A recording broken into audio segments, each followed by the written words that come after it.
My name is Jenny. David. Lila. Laurel. Jen. Lisa. Dino. Hari. Kyle. I was a Jehovah's Witness. Jehovah's Witness. FLDS. In the Amish church. The chosen people. I was a Scientologist. I grew up a Mooney, a member of the Unification Church. 2x2. And I am Shunned. shunned. Shunned. Shunned. Shunned. Shunned. Shunned. Stunned. Stunned. Shunned.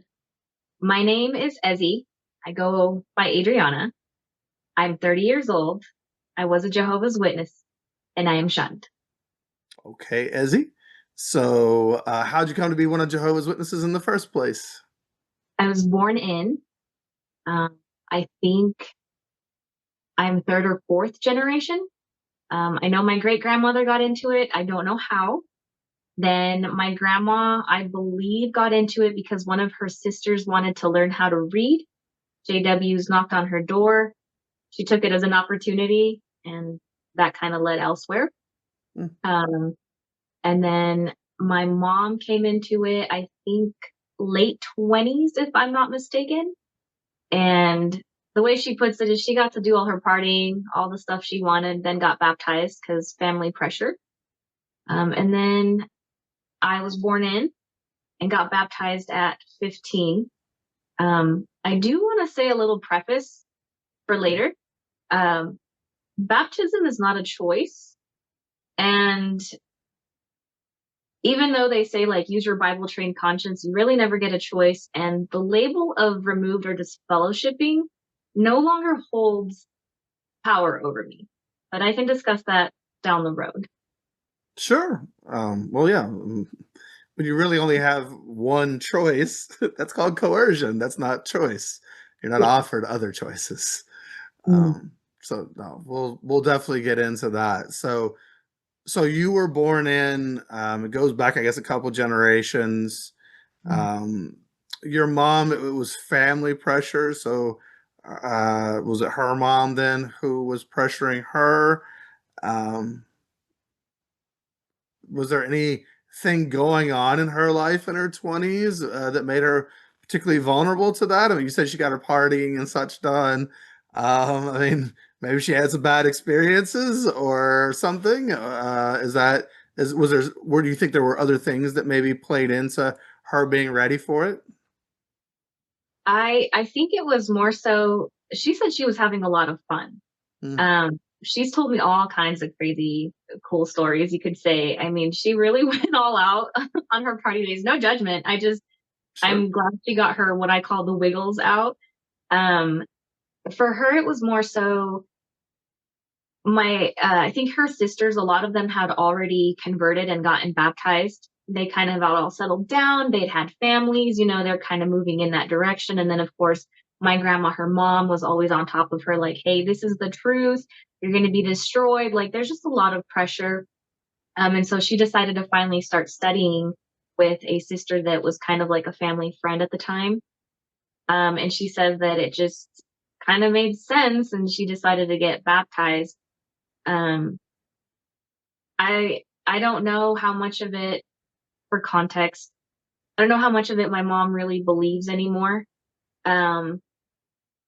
She does all the things she's required, but it almost just looks like it's because you have to, and because there's no other way out for her. Maybe that's her like mentality. I'm not saying that's like what's going on, but I just feel like she's very scared, because there's been conversations we've been having lately that sometimes sparks that, like, are you doing okay? Like, you don't sound okay in it right now. But I think it's just that fear, you're driven by fear in that religion. And so I feel like she's kind of stuck. But yeah, she really got to have a lot of fun. And then a little bit about my mom, just kind of giving a little bit of detail. So she's also been through disfellowshipping. And she thinks she was disfellowshipped in her 30s when she got pregnant with me. Oh, okay. Yeah. There's a lot of drama in her family. Okay. I mean, I think there are in a lot of families of Jehovah's Witnesses. So was she disfellowshipped literally at the time that she had you? Yes. Okay. Yes. So I have gotten details on that. I can share some of it because obviously I won't mention names, but the gist of it is my dad was married to one of my aunts and they had 2 kids. Those 2 kids are now my stepbrother, sister, cousins, I guess. Oh, that gets complicated. Yes. Yeah. Okay. So the stories that I had from both sides at one point was my mom always claimed that it wasn't what she wanted. She didn't want to be with my dad. I'm not sure if I'm allowed to say certain words while on Just say YouTube. anything on here. So she claimed she was raped. Okay. But the story I've gotten from multiple other sources of family was that no, they had an affair for about 5 years behind everybody's backs. And so the only reason everyone found out about it was because, ta-da, I was born. Yeah. And so she was disfellowshipped pretty quickly. She confessed basically what had been happening. And in that, my aunt found some, we could say, photos that were pretty disturbing of my mom that she was addressing to my dad. So that's kind of what debunked the whole, it probably wasn't truly rape, but we don't know for sure. No, you don't know because, I mean, the trauma response is such that sometimes people who are raped will even pursue their rapist to trying to, it's the brain's way of trying to cover over that trauma. Maybe if we go back, we can have control over this situation and what happened didn't really happen. But also, this isn't to cast aspersions on anyone, but I mean, there's also so much pressure in the organization that I have known of stories where people had said that they were raped, and they really just didn't want to be shunned, and they didn't want to lose everything, and it was this way of the pressure is just so immense. Either way, it's all just so. It's also much. It's also such high intensity and pressure, and so unfair to humans to be put through this pressure cooker. But I'm also not going to say that that means that it's okay to do some of the things that people do to other people. But it is what it is. Yeah. Yeah. I recently had a discussion with my mom. So she is kind of in my life. Okay. Growing up, my mom was abusive. I ended up in counseling for the first time in a long, long time. Last 2 years ago is when I started. And I was mentioning a lot of these things to my counselor, and she's like, have you ever thought that you've been abused? And I was like, there's no way. Like, no, there's no way that that's happened. It's just a title.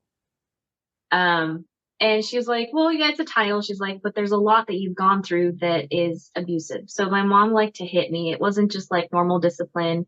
She didn't want kids. So I got to hear a lot of, if you weren't born, I'd have a spouse by now. If you weren't here, I'd get to cook dinner whenever I want. If you were here, my life would be better. I'd be traveling. I didn't want you. It would happen on like days where she was just, I think, going through really tough times. Looking back now, I'm not trying to excuse it, and I am trying to be more forgiving with her, which is why we have really healthy boundaries now. But I think a lot of it stems from her disfellowshipping, or removal, as they call it now. Because I asked her, I was like, how hard was it for you to go through that? She was disfellowshipped for 2 years. They wouldn't let her come back for 2 years. It wasn't like she just didn't want to. She was literally told, no, you have to be out for at least 2 years. Back then, I guess they had longer time requirements. Depended on the body of elders, yeah. That too. That's a fun one. I'll get into that one. But I was asking her, I was like, hey, did you ever get to have a baby shower? This is how I opened the conversation with her. And she was like, no. I'm like, so you didn't really get to experience any of what you could say the joys of a pregnancy or that support system? And she was like, no, because I was disfellowshipped. She's like, I had your grandma trying to help, but my grandma was more so like disappointed and showing all those emotions and trying to be supportive, but it was coming off really wrong. And then, of course, she was being shunned. So not everybody was really there to help her. And then my aunt, who I call my auntie mom, because she's been like a second mom to me, she was really the one that was there for her. And my auntie mom was also a JW. She's been fated for very many years. But because of her, I think my mom had a lot of support that she otherwise probably wouldn't have had.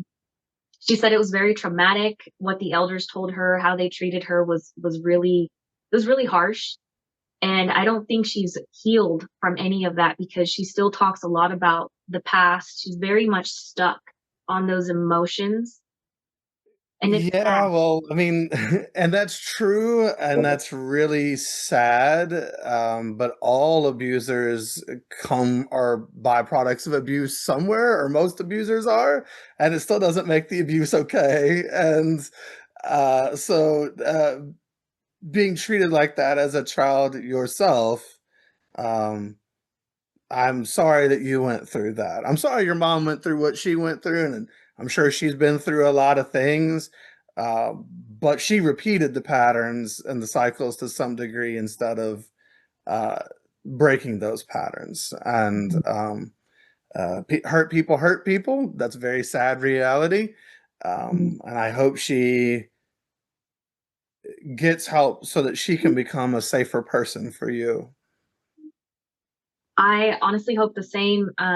She's tried counseling a few times, but from what she's shared with me is she hasn't found a counselor that's understanding. And I think it's probably more so because they're frowned upon to go get any help. I mean, I know they've tried opening up that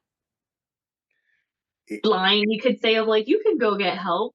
But you can't get help as a Jehovah's Witness because the very thing that is creating a lot of the turmoil in your life is the thing that you serve and that you're told not to talk about in therapy. So if we can't talk about the elephant, the giant elephants in the room, then you can never get better. You can't change. You can't get healthy because you're in denial of, for a lot of people, their biggest abuser, and that is the organization of Jehovah's Witnesses, which teaches you that no matter what you do, you're never good enough, that you should, sacrifice yourself for everything, to not live authentically, that you and your feelings don't matter, and neither does anybody else's. It's a horrible, horrible place to be, and you just can't get healthy. You can't be a healthy JW. It is impossible. You just can't. You can't be healthy and be in a cult. Mm-hmm. No, I agree. It's And I'm not sad. like excuse her by any means, but I think because they're pumped full of fear that, if you go to a counselor, they might point you in the direction of, hey, that's not a healthy place to be. You need to leave. Mhm. That's why she's not getting the help she needs. I'm like, Yeah. and that's where I feel like if she could just sit down with the counselor and really just let loose, not worry about the little voice that they have constantly speaking in the back of their minds, she could Yeah. probably do a lot of great healing. Sure. I would also say so my family and I know she's not all mentally well. I don't know how to put it. We don't know the exact diagnoses because, well, no one's ever been able to get her, which is fine. Sure. But for us, it would have been helpful because it's like, okay, there's got to be a reason why certain things happen, whether it's a chemical imbalance or um, something else that we could Or help who her she with. is. Yeah. Or yeah, it could be who she is. Um, it's always been hard. So she is a little bit of a covert narcissist. It's very much centered around her. So if I go visit her for an hour, so the goal right now is I pick her up once a month and we go out to dinner somewhere far away from where she lives because she's afraid of being seen with me. But I set it up that way because when we were at home, she would talk way too much about the past, right? And we'd revisit the same conversations, the same things over and over again. And at some point, it was like, okay, I've moved on from this. And this is now stirring up emotions for me that I don't really want to be in right now. And it was like, I'm gonna Maybe move. moved on isn't quite the correct term there. Yes, agreed. It was just like, it was really like an eye opener at the time. Sure. So I was like, okay, how do I make it to where she wants to be involved, but I need to really move on from this stuff? And I don't want to be revisiting the past over and over. Honestly, it's in the past, Well, you unless have to revisit the past oftentimes in order to have a brighter future. Otherwise, sometimes it's referred to as denial, but which a lot of people do because we don't want to look at hurtful things, right? I mean, that's just, it's not pleasant to look at that stuff, but oftentimes that's where we learn the lessons that then we can take with us and figure out why. Because if you don't look at the past, you're often doomed to repeat it. right. And there's a lot of people who end up repeating certain patterns because they don't want to look into it. I mean, let's face it, most ex-Jehovah's Witnesses, I shouldn't say most, many ex-Jehovah's Witnesses end up in relationships with narcissists Yep. because they haven't worked through all of that and they haven't developed the self-love and the boundaries to prevent them from succumbing to narcissism. And based on that, I just have to say I'm really sad. I'm sorry that you have to. I'm sorry. It's demeaning in a way, or I'm just sorry that you have to be like the secret child and like have dinner somewhere else where no one can see you guys together, because you both deserve more than that. That's not cool. Um, yeah, No, deserve to be I proud of you. You deserve a mom who's proud of you and happy to show you off. yeah, that's an ongoing hope of mine. And Sure. again, these are all like stuff that I'm still working on a lot because it's just Of so much to course. try to work through. But in Yeah. my mentality at the time, I was thinking like, okay, this is how I move on, like just not discussing it. And I realized, um, yeah, like you said, sometimes we do have to revisit the past. And Mhm. with her, it's more so like anytime she gets a new diagnosis from her doctors, that's all she wants to talk about. So I could literally be telling her like, "Hey, I went racing this weekend and I had a lot of fun and here's what happened," and I get cut off and she starts with, "Oh, but my doctor also said that I'm dying." Literally. And I'm like, "Well, we're all dying slowly at some Yep, point." we are. Yeah. Yeah, we're all dying. But what's sad, the thing, I mean, you talked about covert narcissism. The thing about Jehovah's Witnesses is that these relationships are always and have always been about them. Mhm. And a lot of folks, again, in my coaching practice, I work with a lot of people, and one of the most hurtful things is continuing to go back to a dry well, expecting to get water from it, I know. and going to people who just you could maybe be around them, but they're not interested in you. They're not going to ask you questions about your day. They're not going to Mhm. ask you who you are. They don't, you know, they want to be respected for their beliefs, but they're not going to respect yours, nor do they even want to know what your beliefs are. Jehovah's Witnesses are by and large narcissistic, and they really don't care about anyone that doesn't reflect back to them who they are when they look into the pool of humanity. Going to the Greek myth of Narcissus, Yeah. and they're in love with their own reflection, and that is what they want in their life. And if you can't reflect back to them who they are and praise them for it constantly, they don't have any use for us. They are very much like that. You are literally raised as a people pleaser. Even if you come into it later, you're taught to people please. You've got to do all these works, and they're always saying, "Oh, it's not based off of works." And it's like, well, now maybe they've changed some stuff, but back in the day, how many hours were you putting in the ministry? Were you being a pioneer? Did you have goals of going to Bethel? There's so much that they want to see you work on to do. So you learn to people please so that you avoid upsetting the apple cart. If uh, I don't know. Okay, I'm gonna do something here that I do on the first call that I do with almost every coachee.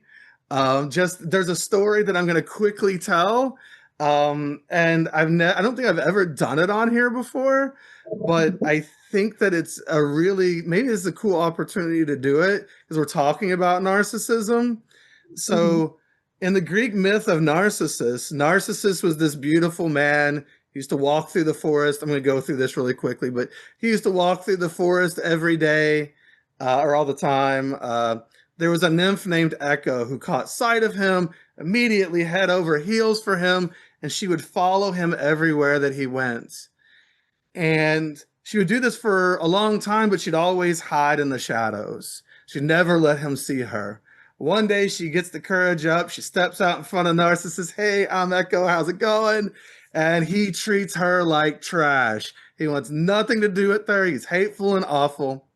So Nemesis, the god or goddess of retribution, watches all of this go down and sentences Narcissus to look at himself in a reflecting pool. So he goes to that little pool and he looks inside, looks in the water, and what does he see but something oh so beautiful staring back at him? Narcissus falls in love with his own reflection. And because of that love and that desire, he continues to get closer and closer and closer to his object of his desire until he literally falls in and drowns in his own reflection. And a narcissist is a person who is in love with their own reflection to the point that they drown in it. JWs wear jw.org blue colored glasses. It's all they can see. It's a reflection of who they are. They're reflecting that narcissist too. And they just, if you don't have the same glasses on, they can't see you. They are blind to you. They do not care about you. And we'll skip a lot of the things that I would discuss here, but now we're going to go to the question is what happened to Echo, because you talked about people pleasing.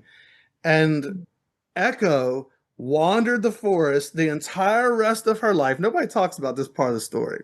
She wandered the story the entire rest of her life, still pining for Narcissus, even though he treated her so terribly, until she withered away, and all that remained of her was an echo of who she once was. Oh, man. And that is that people-pleasing part. A narcissist is a human with a hole inside of them, and they seek to fill this hole through other people. Most narcissists are self-hating and insecure, if you could get them to be honest.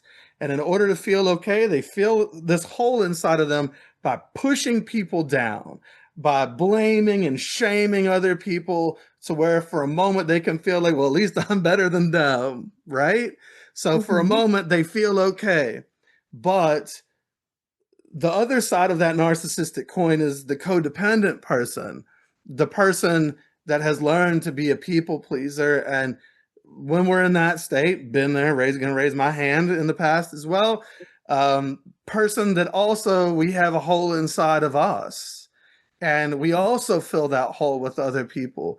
But instead of pushing other people down, we lift everybody else up. We manage everybody else's feelings. We try to make sure everyone else is happy. And we lose ourselves down here like we don't matter, because we've spent our whole lives trying to make sure these people were placated so that we could avoid being in trouble, or a 2-hour Bible thumping session, or whatever it is, so that we can find mental and emotional safety.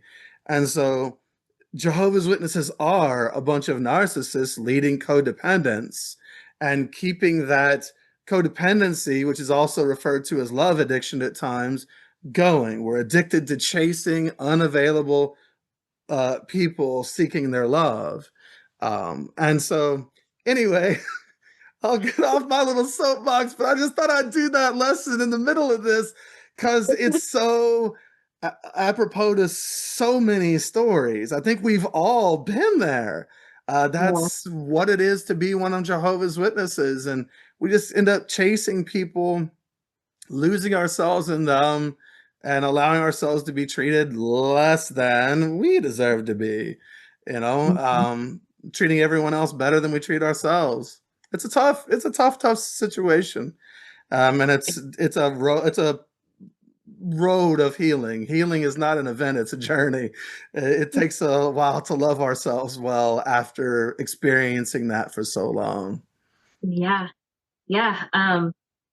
It's definitely been a journey with her.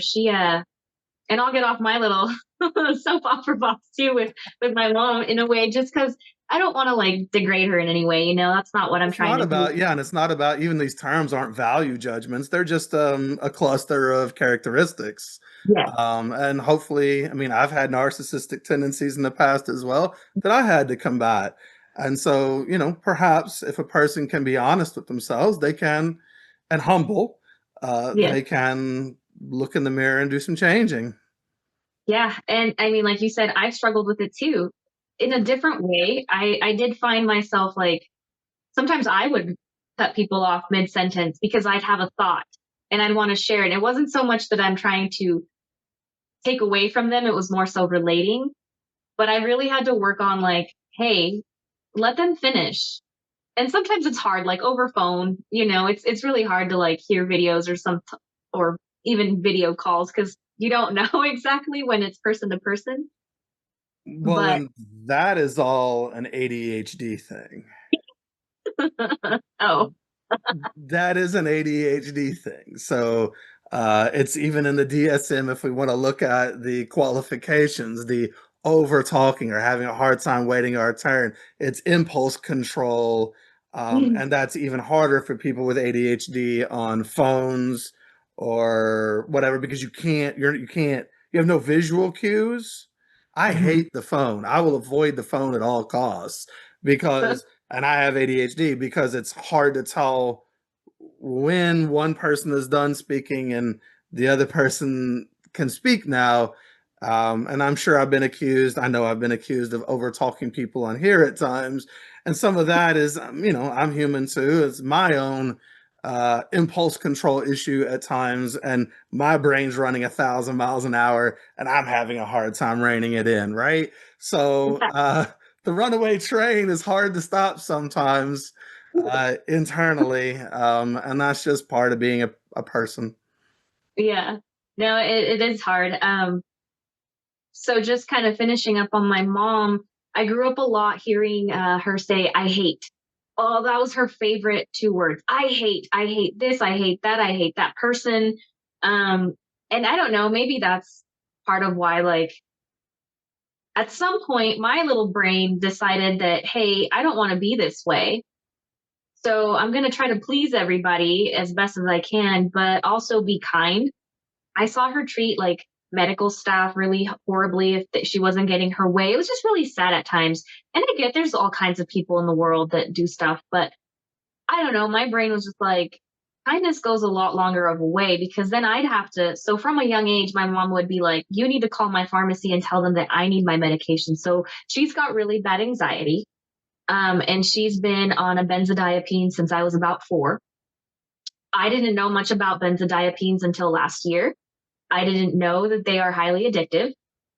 So that is, I think she is an addicted person to these benzodiazepines because they've tried to remove her from the dosage. They've tried to even give her different stuff. And it's almost like she has withdrawals. Her body dysfunctions. She's at the ER constantly. It gets pretty bad. Um, and so I had to call the pharmacy and do a lot of her scheduling and whatnots when I was very young. And I learned that if I called and was really nice to the people on the other side of the phone, they were really willing to help. Like they were like, "Oh, hey, thanks." Kindness goes a long way. So I always try. I'm not perfect, obviously, but I always try to like give someone the benefit of the doubt or hold kindness, hold space because you don't know what that person might be going through that day, or maybe it's been a really rough work day. Um, and sometimes you're just not going to get your way.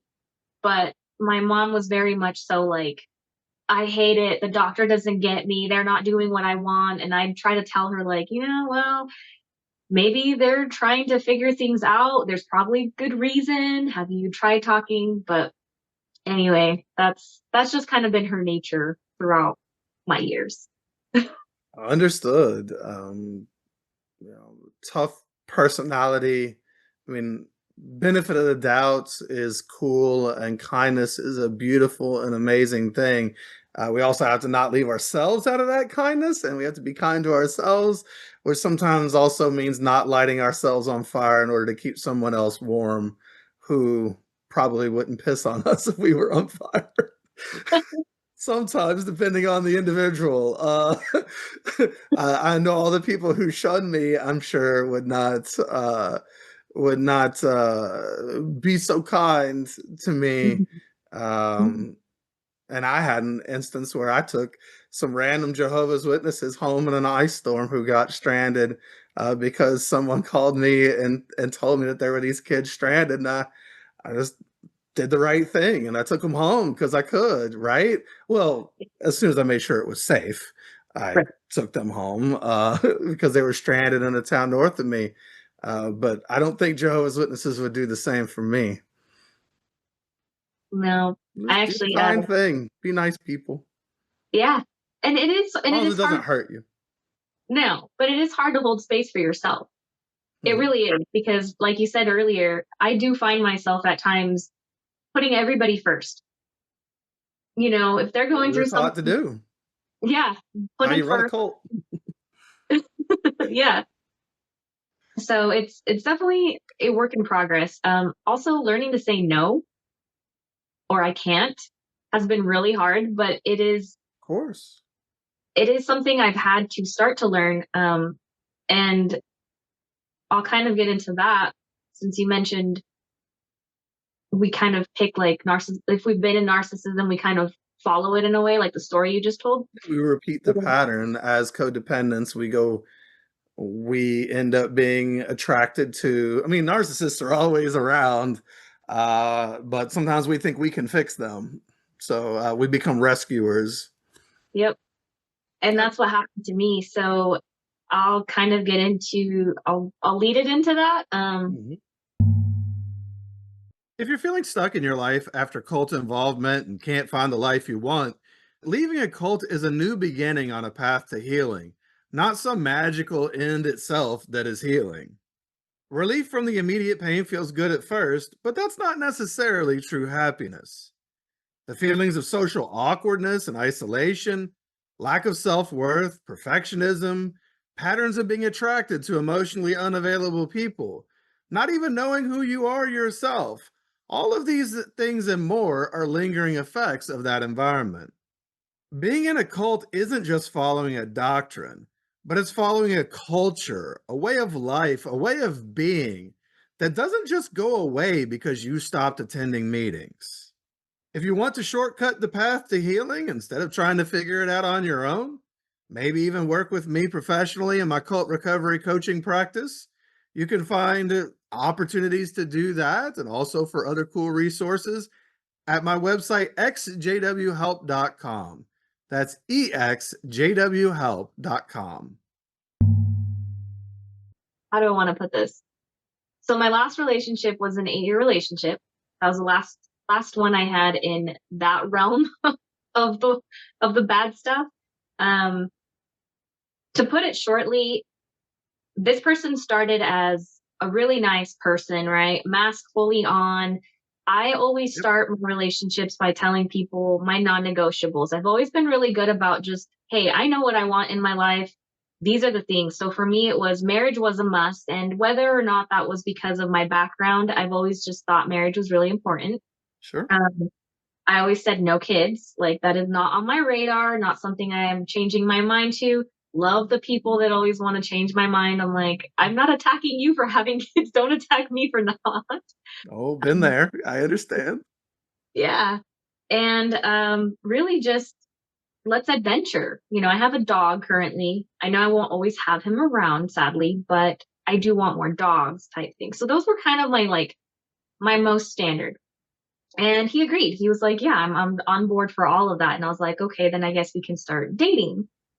I was like, I just don't want to waste my time because my previous relationships were just not good. They were not good. And I can touch base on those when we get to the disfellowshipping part. And so I stayed with this person for 8 years. The first year was great. Second year kind of got rocky. And by the third year, we were at a dinner with his friends, and he basically yelled across the table he never wanted to get married. And so that's kind of where I was like, what am I doing here? But I didn't want to cry or get angry because I was like, well, I don't want to look like the bat crazy girlfriend at the table. So I held it in.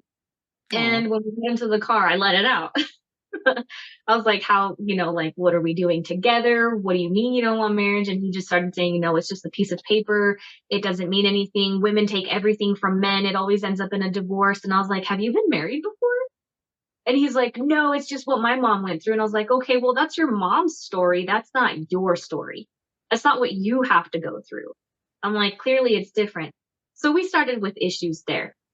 And then year 5, so in between all of this, I had already been disfellowshipped during this time. I was getting kicked out of my mom's house often. I mean, I was in college. I was trying to go to work, and I would get kicked out. She'd lock the door, put the chain up, like not let me in the house. I started to learn to leave the front window unlocked slightly so she wouldn't notice. And I'd literally have to pull the screen off of there because I was done sleeping in my car or on friends' couches at this time. Like, I had a dog. I was coming home, and I'm like, I want to go upstairs to my warm bed. I'm also paying rent here. So I found a place. That place didn't work out. So I was kind of panicking because I couldn't go back to my mom's house at the time. Her place was low income. And there was a sister that worked for the office of that neighborhood. And she sat me down and was like, when are you leaving your mom's house? And I was like, excuse me? She's like, you need to move out of there. You're disfellowshipped. You shouldn't be there anymore. She's like, you need to move out.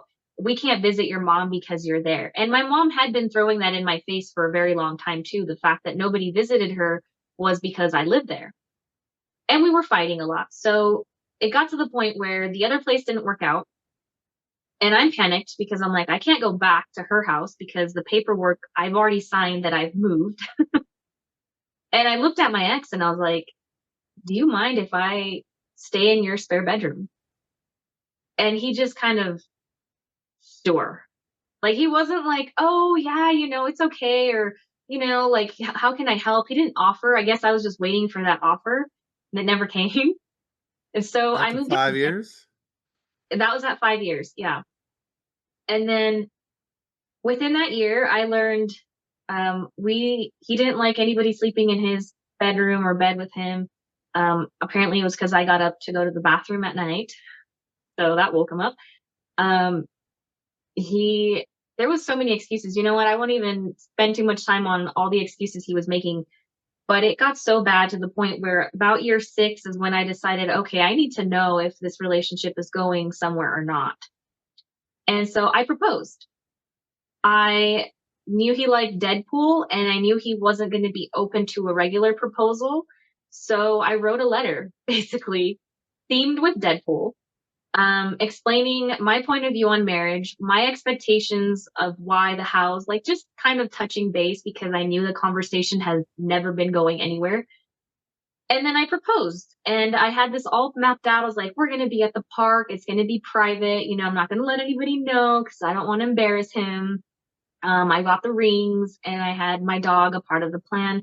Well, the night before the proposal was supposed to happen, I had a major anxiety attack. I didn't know that's what it was, but I just started crying. We were playing on our Nintendo Switch, and I just couldn't help but cry because I felt like that was the end.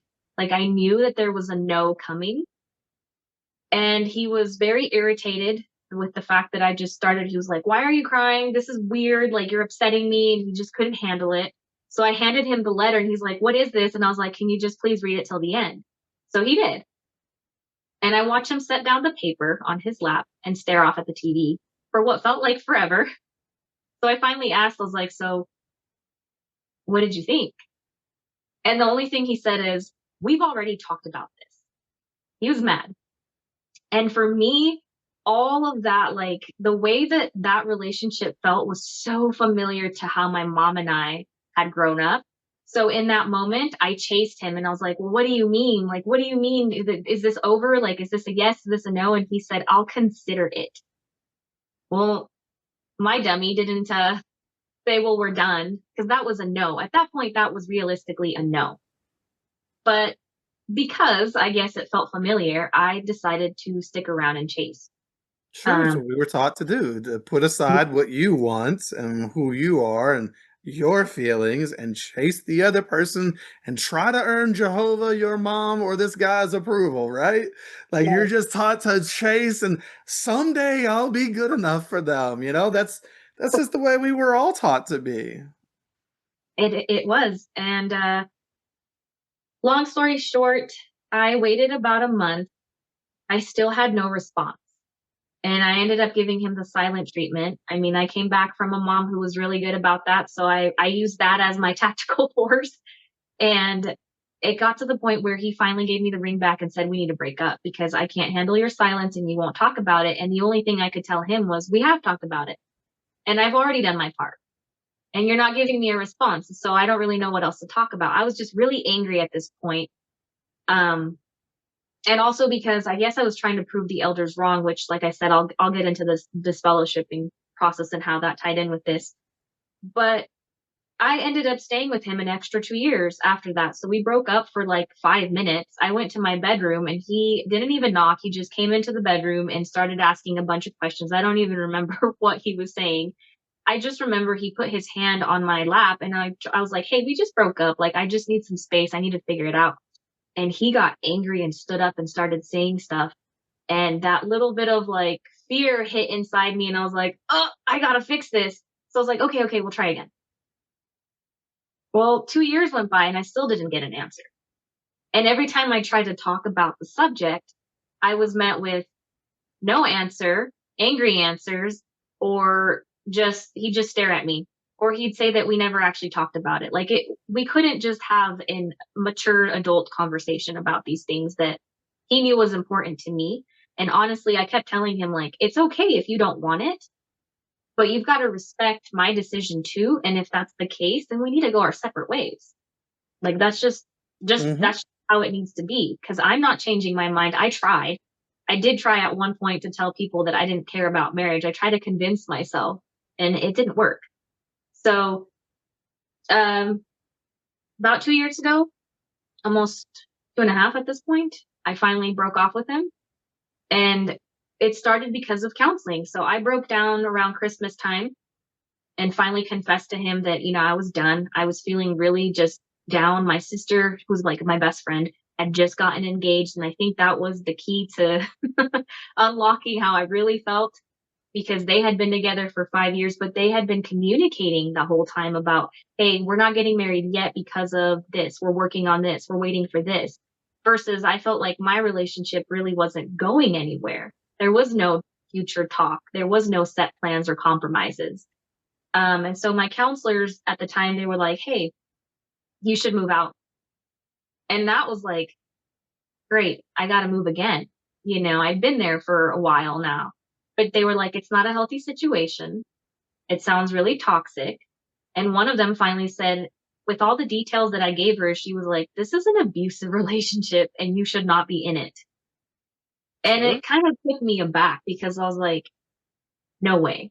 Like, there's no way that he's being abusive. Like, I haven't been hit. Like, there's no way. And she's like, it's not about physical abuse. She's like, everything you've told me, all the struggles you guys have been through, the way he acts. And she even, invited him to one counseling session. And that was like where she's like, he's hiding himself. And at first I was like, no. We got out to the truck that day that he accompanied me to my counseling session. And he went from, woe is me, and I'm just trying to repair things, to she didn't even blah, blah, blah, blah, blah. And I was just like, oh my goodness. Like, where is this coming from?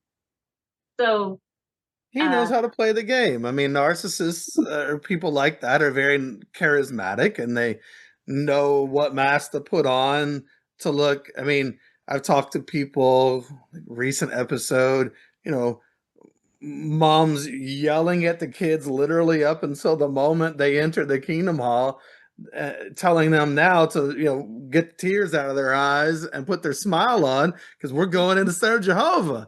Right. And I mean, like, we were around a lot of people who were putting on masks anytime it was convenient for them, Heck, we were taught to.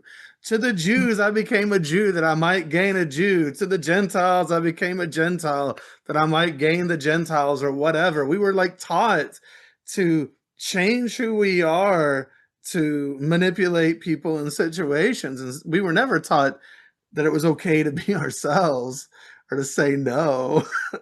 uh, the thought of consent, which is, I mean, I like the term enthusiastic consent. That's not even, we talk about in the world at large now more and more, obviously in a sexual way, but in just life in general. Jehovah's Witnesses don't care about consent at all. It's they are entitled and they have expectations and you will meet those, right? Like there's no consent. Mm-mm. No, so I separated. I had a hard time separating from him because I thought I had to ask permission because that's kind of how he would say he wasn't requiring permission. I could do what I want, but it was kind of like the JWs where you can make a free choice with your Bible trained conscience, but really the answer is no, you know? And that's kind of how it felt with him, where I was being told like, well, you can do whatever you want, but then there was always a guilt trip or a manipulation tactic that he used. And I finally moved out. And as soon as I moved out with one of my friends, I just felt this weight lifted. It was crazy. I was like, I feel at peace with myself. I feel like I'm myself. I can actually hang out with my friends without getting snark remarks or nasty comments thrown at me. Like it was so different. And it felt almost like being a child going through a divorce because on the weekends I had to go visit him and talk about any homework that my counselors had given me so that we could try because he wanted to fix things. That was his thing. He convinced me he wanted to fix things and he wanted to propose right when I had my breakdown. And so I was like, fine, I'll give you the last 6 months, but I gave him a time frame. I was like, you get 6 months. And if I don't see improvement in these 6 months, dude, I'm already done. Like, I think I had exited a long time ago anyways. Well, I mean, it gets to the old, was it Maya Angelou quote, when someone shows you who they are, believe them. You know, people don't tend to change that radically. No, and he was saying he was going to change and that he was making a positive push. So the 6 months, I would bring the homework home from the counselor. I would do my part. I would try to help him. I even came up with my own stuff to try to see like what worked best because he said he didn't like conversations because he got lost in them. So I tried doing exercises where it was more reading and writing type things, trying to help him. And that didn't work. So by the end of the 6 months, we went no contact. There was a situation where I thought he was about to hit me. He had admitted at one point that he did want to hit me, but he didn't because he knew it was wrong. And I just remember we were fighting over this list that I had given him from the counselor. She had said, you know, write down your wants, needs, non-negotiables, and give it to each other, swap so that you understand each other better. And he had been holding on to mine for forever. And he was like, there's nothing on this list that I can do for you. And I was like, well, let me see the list. I'll go through it. I'll highlight what I think you could do that doesn't involve money or anything. It's just time. I just like spending time with someone.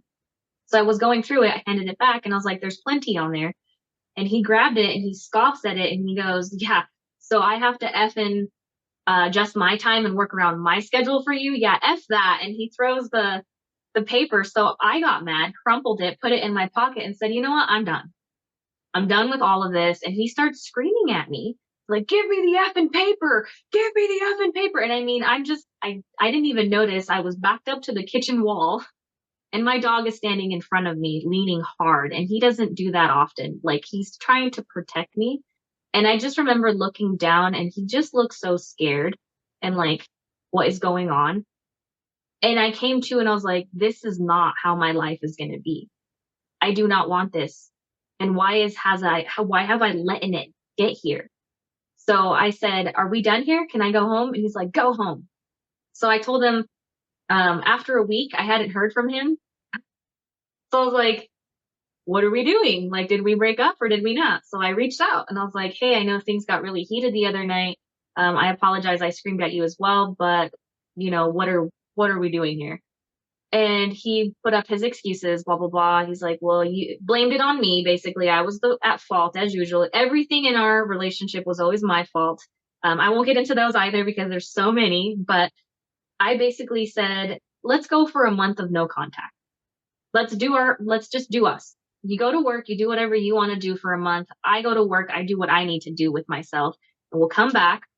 I was like, but what I think we should do is think about the relationship, how we want it to change, how we can fix it, and what we expect out of each other. Like, I was really trying to, like, okay, this is my last hurrah with him. A month goes by, we get back together to talk. We were joking. It was feeling good for a minute, you know. I was like, okay, like maybe he's come to his senses. And when I asked, I was like, all right, well, let's talk about the hard question. I was like, did you think about the stuff that we're supposed to do? Like, what can we fix? Yada, yada, yada.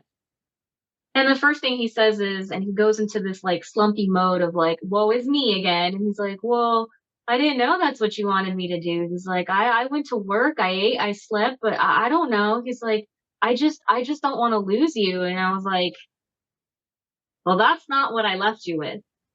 And clearly the last 6 months haven't been an eye opener to you. And so I told him, I was like, I don't think we're ever going to get back to what normal is. This relationship has suffered too much.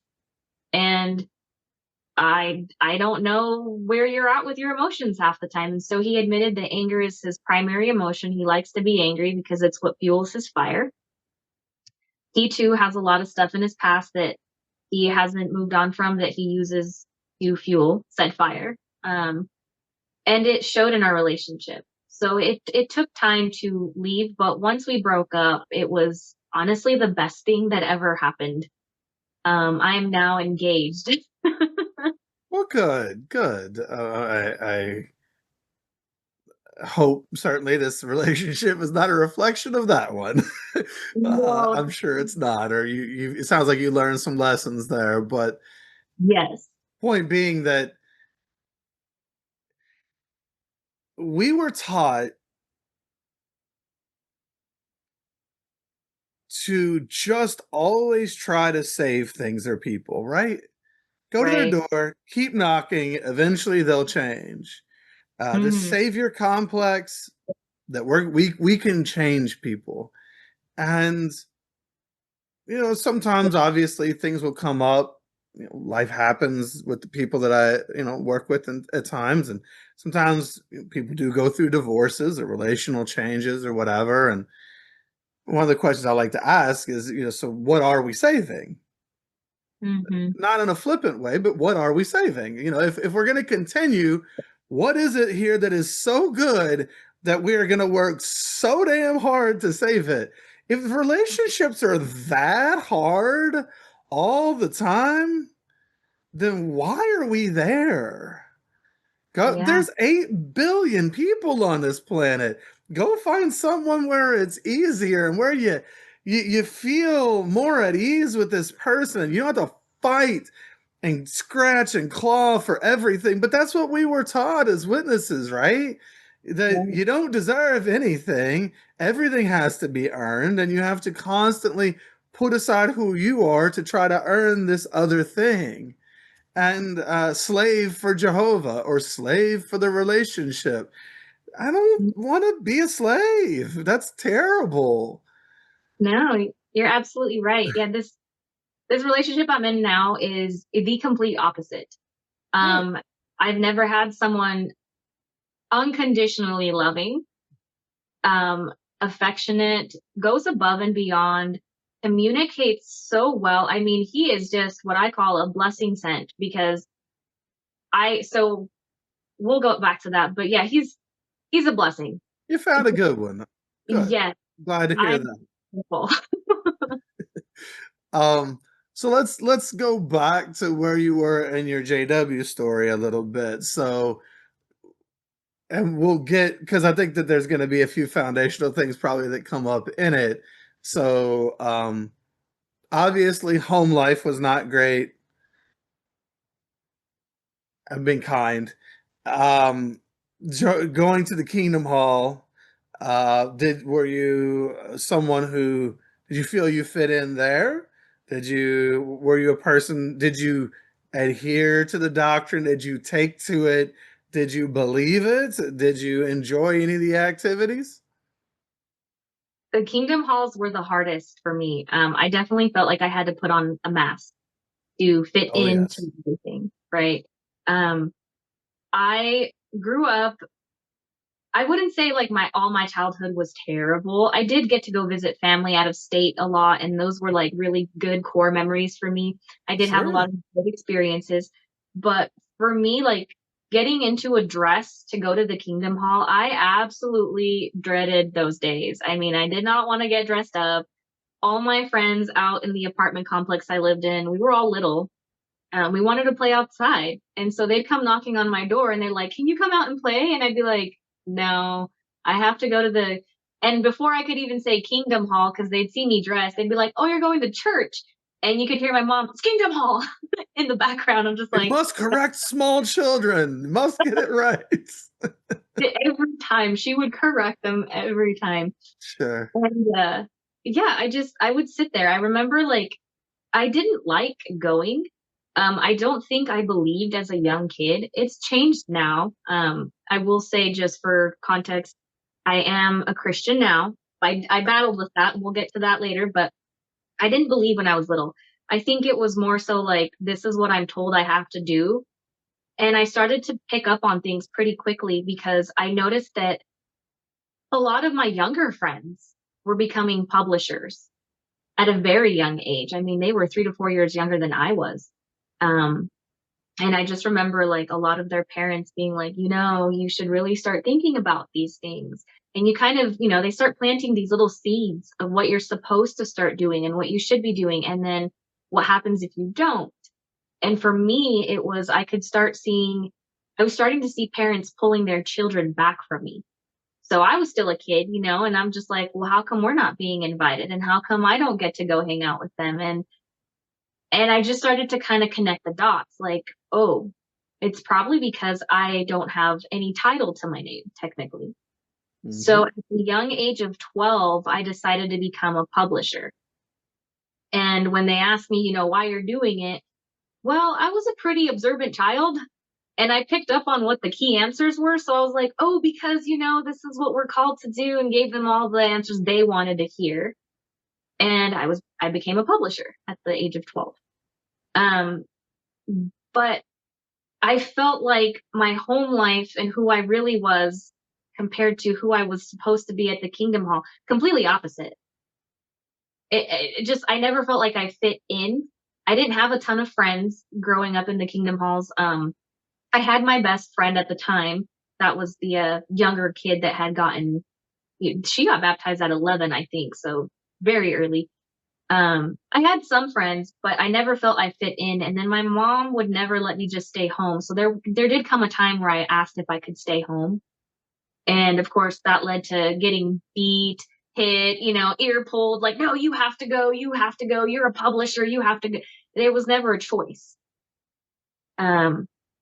And so, yeah, I just remember being at school growing up was like my outlet. I felt free. I could be who I wanted, but I had to be careful because there were JW kids that went to my school and other schools in the neighborhood area. So I was like, oh, like I really got to be on like my best behavior out here. Not that I was doing anything bad. It was just, I was taking interest in like band classes and certain books like Harry Potter that you're not supposed to read.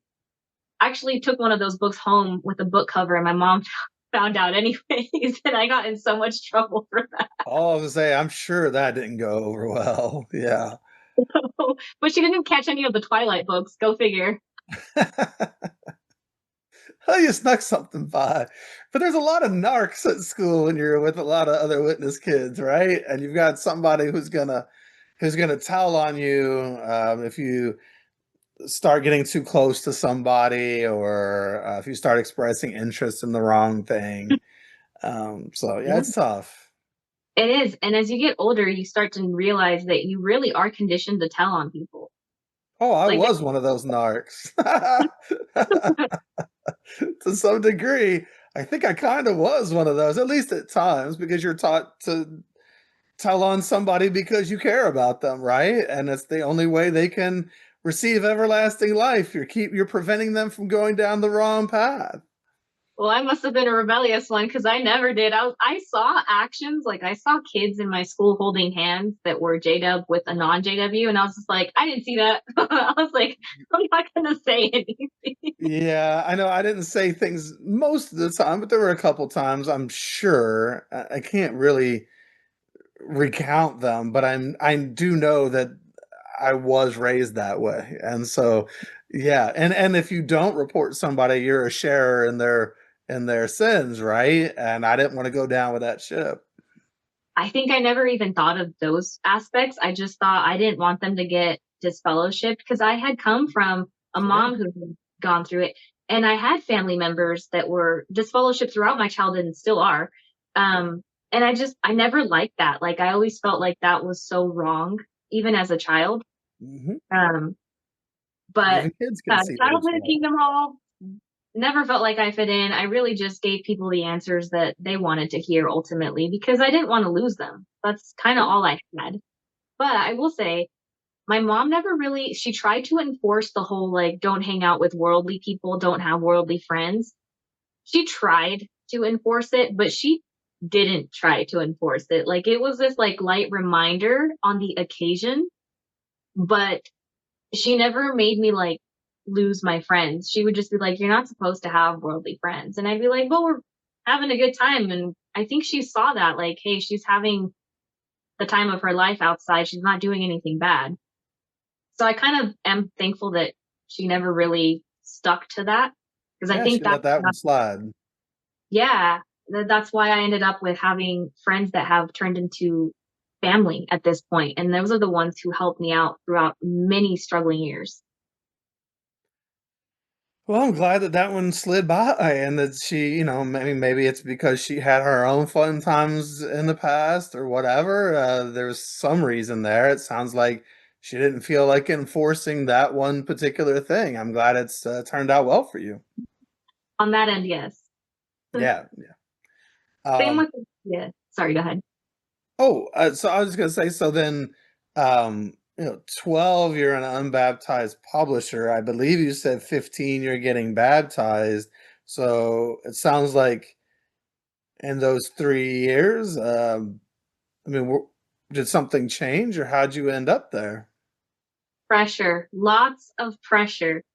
Of course. Um, Family studies weren't really being held at the time. Like, my mom never also, like, she never enforced that either. Like, she'd remind me, like, hey, we're supposed to be studying right now. And I'd be like, oh, look, a butterfly, and go do something of my own choice. So I always figured out ways to get out of study, and I admitted this to her not long ago, and she actually just laughed at it. I told her, I was like, all those times where you tell me to go study the watchtower? I was like, I would run upstairs, go through the questions, find the answer, highlight, highlight, highlight, and make it look like I did something, set it down, and then I'd sit in my room for another 20 minutes in silence to make it look like I at least spent 30 minutes total on studying the watchtower. And she's like, you're kidding me. I was like, no. She was like, all this time my thought was like, no, I could care less about any of it. Like, I didn't understand it. It was Spanish for us. Um, I didn't understand a lot of the terms, the words.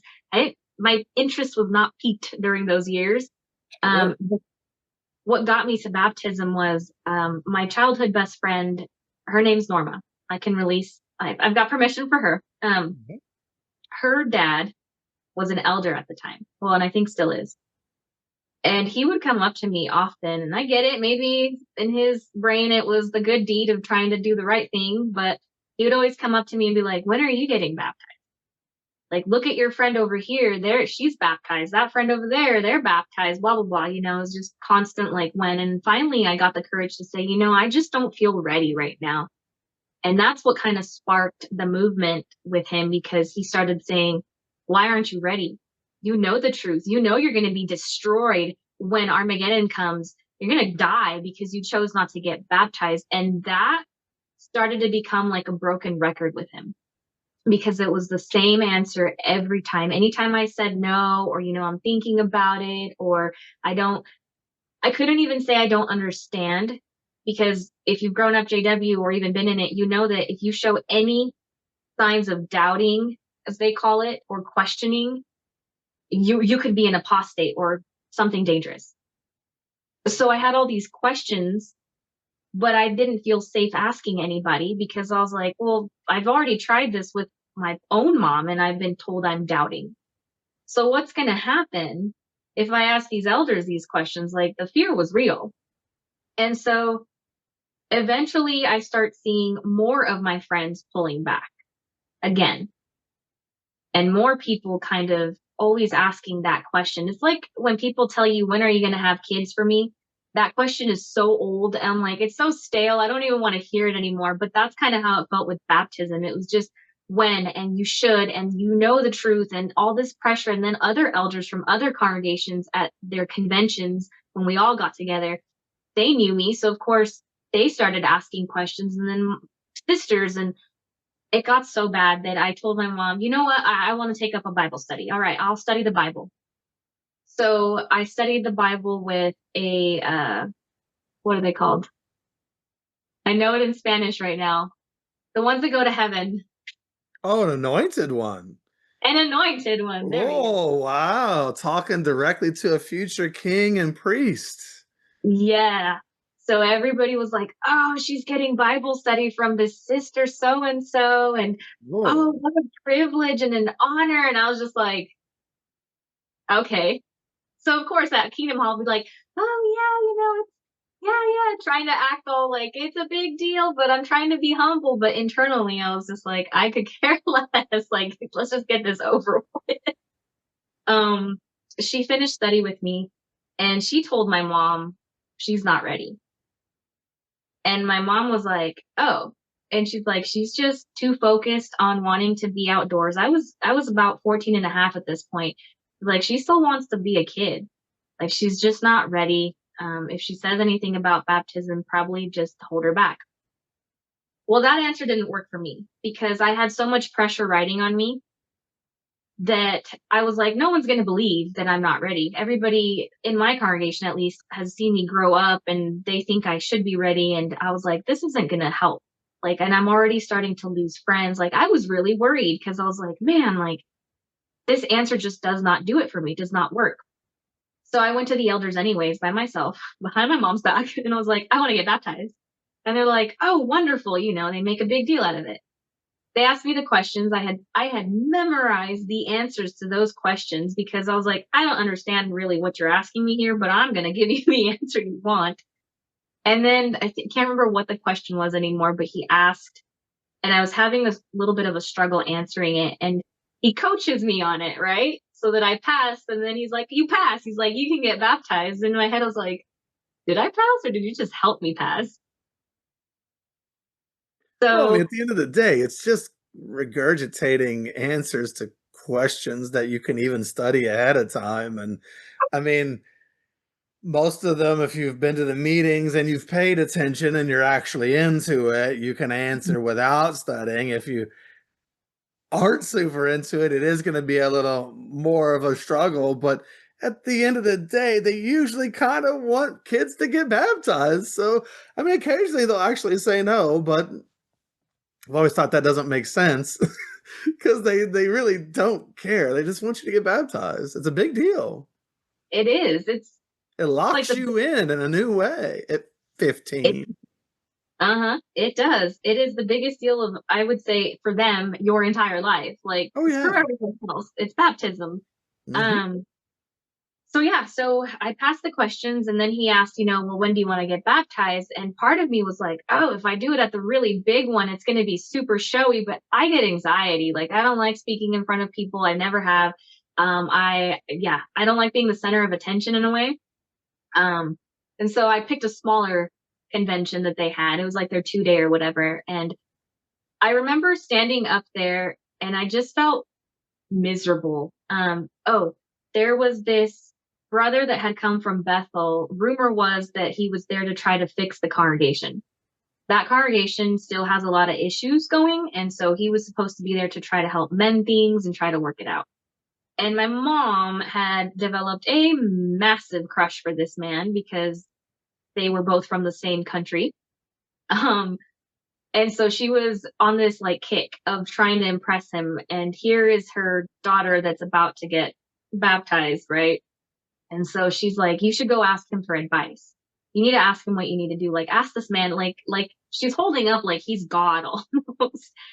So I went and I was like, hey, I'm getting baptized. What would you suggest? And he says, You need to pray, pray, pray from beginning to end, from the minute that you answer yes up on the stage to the minute you're dunked in water, to the minute that you come out of the water. He's like, you need to be praying for forgiveness and thankfulness.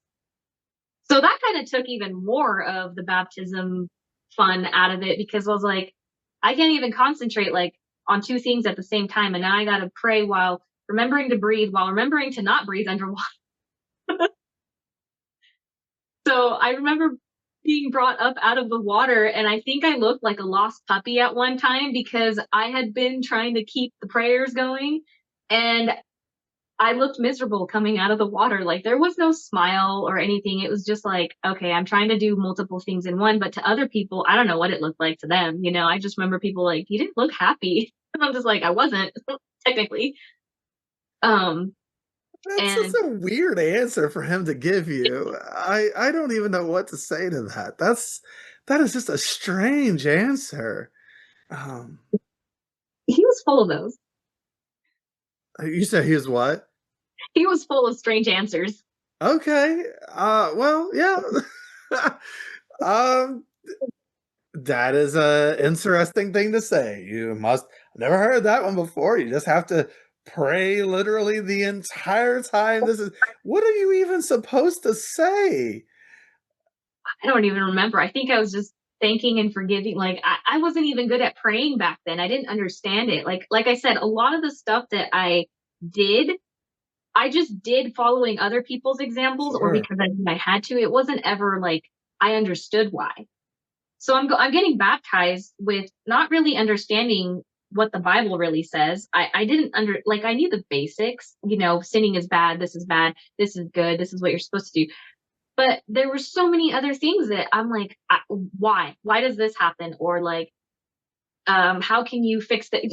So much. Like, my little brain was just constantly trying to like process things. And I'm someone that if you give me a good enough explanation for something I need to understand, that helps a ton. I might even come out believing it more, we could say, you know. But I got baptized, and I just remember I thought, okay, I'm done. The pressure's going to go away.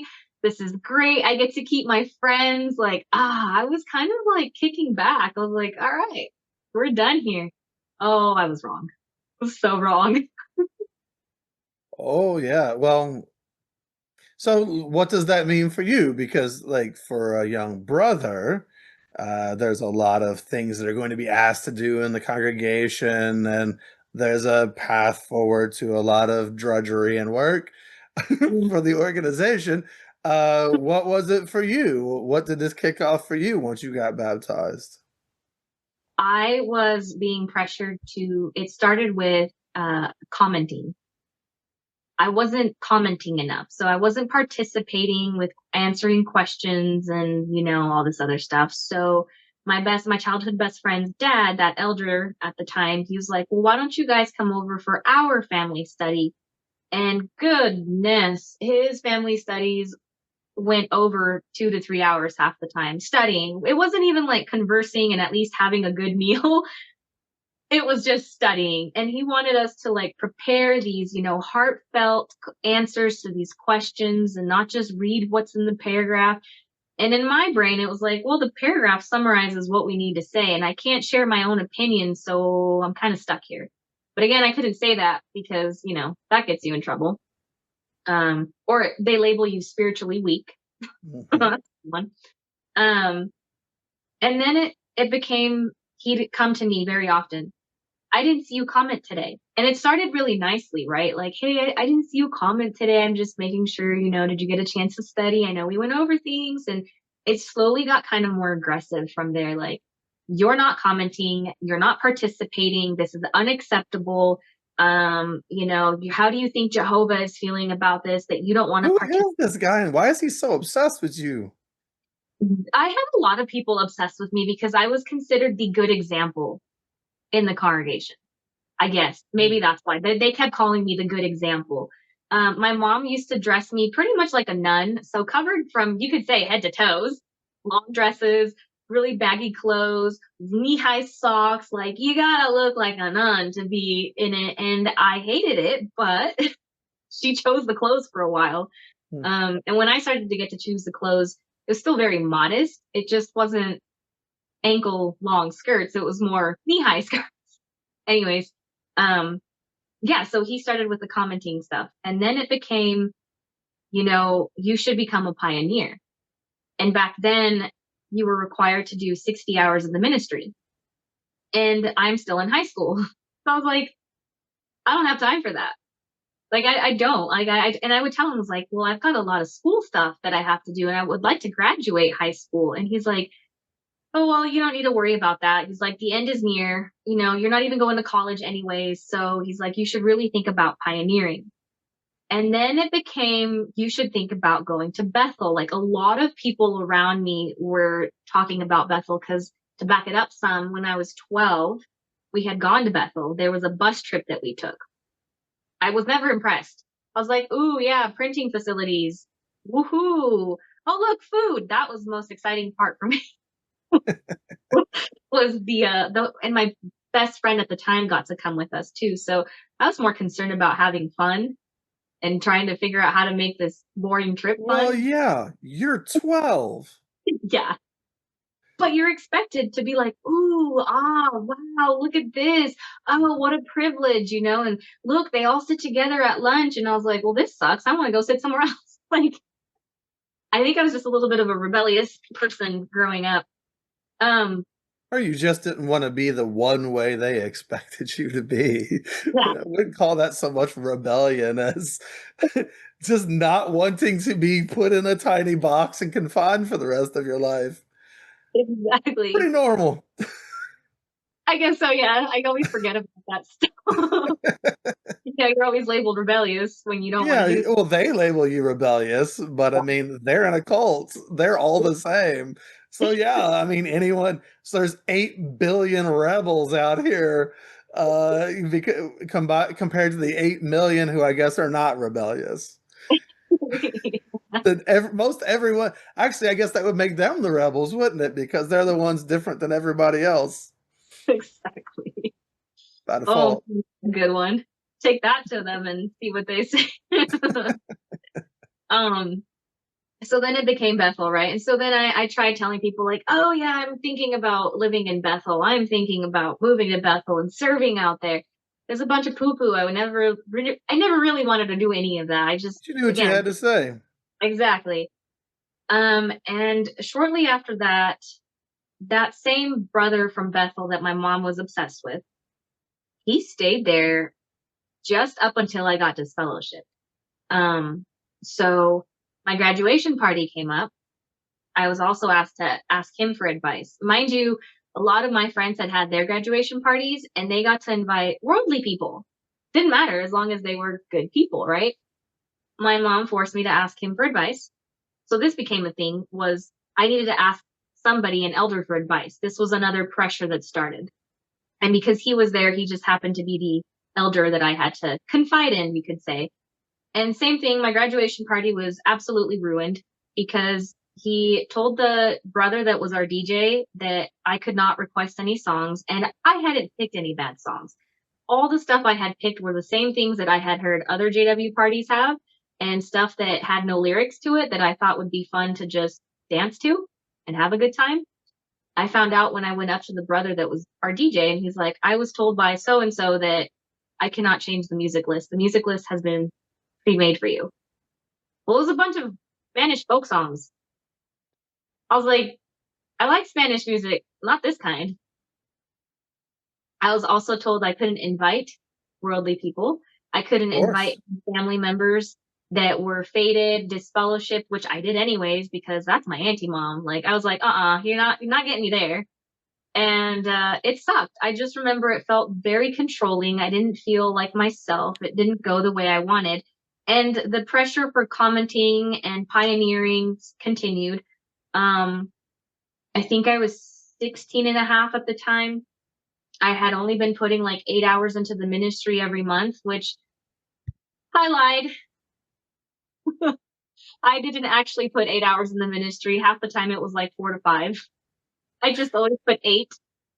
Oh, yeah, lots of people. I never lied on it, but being an exjw, I'm like, Oh, dummy! You could have lied on all kinds of things. Uh-huh.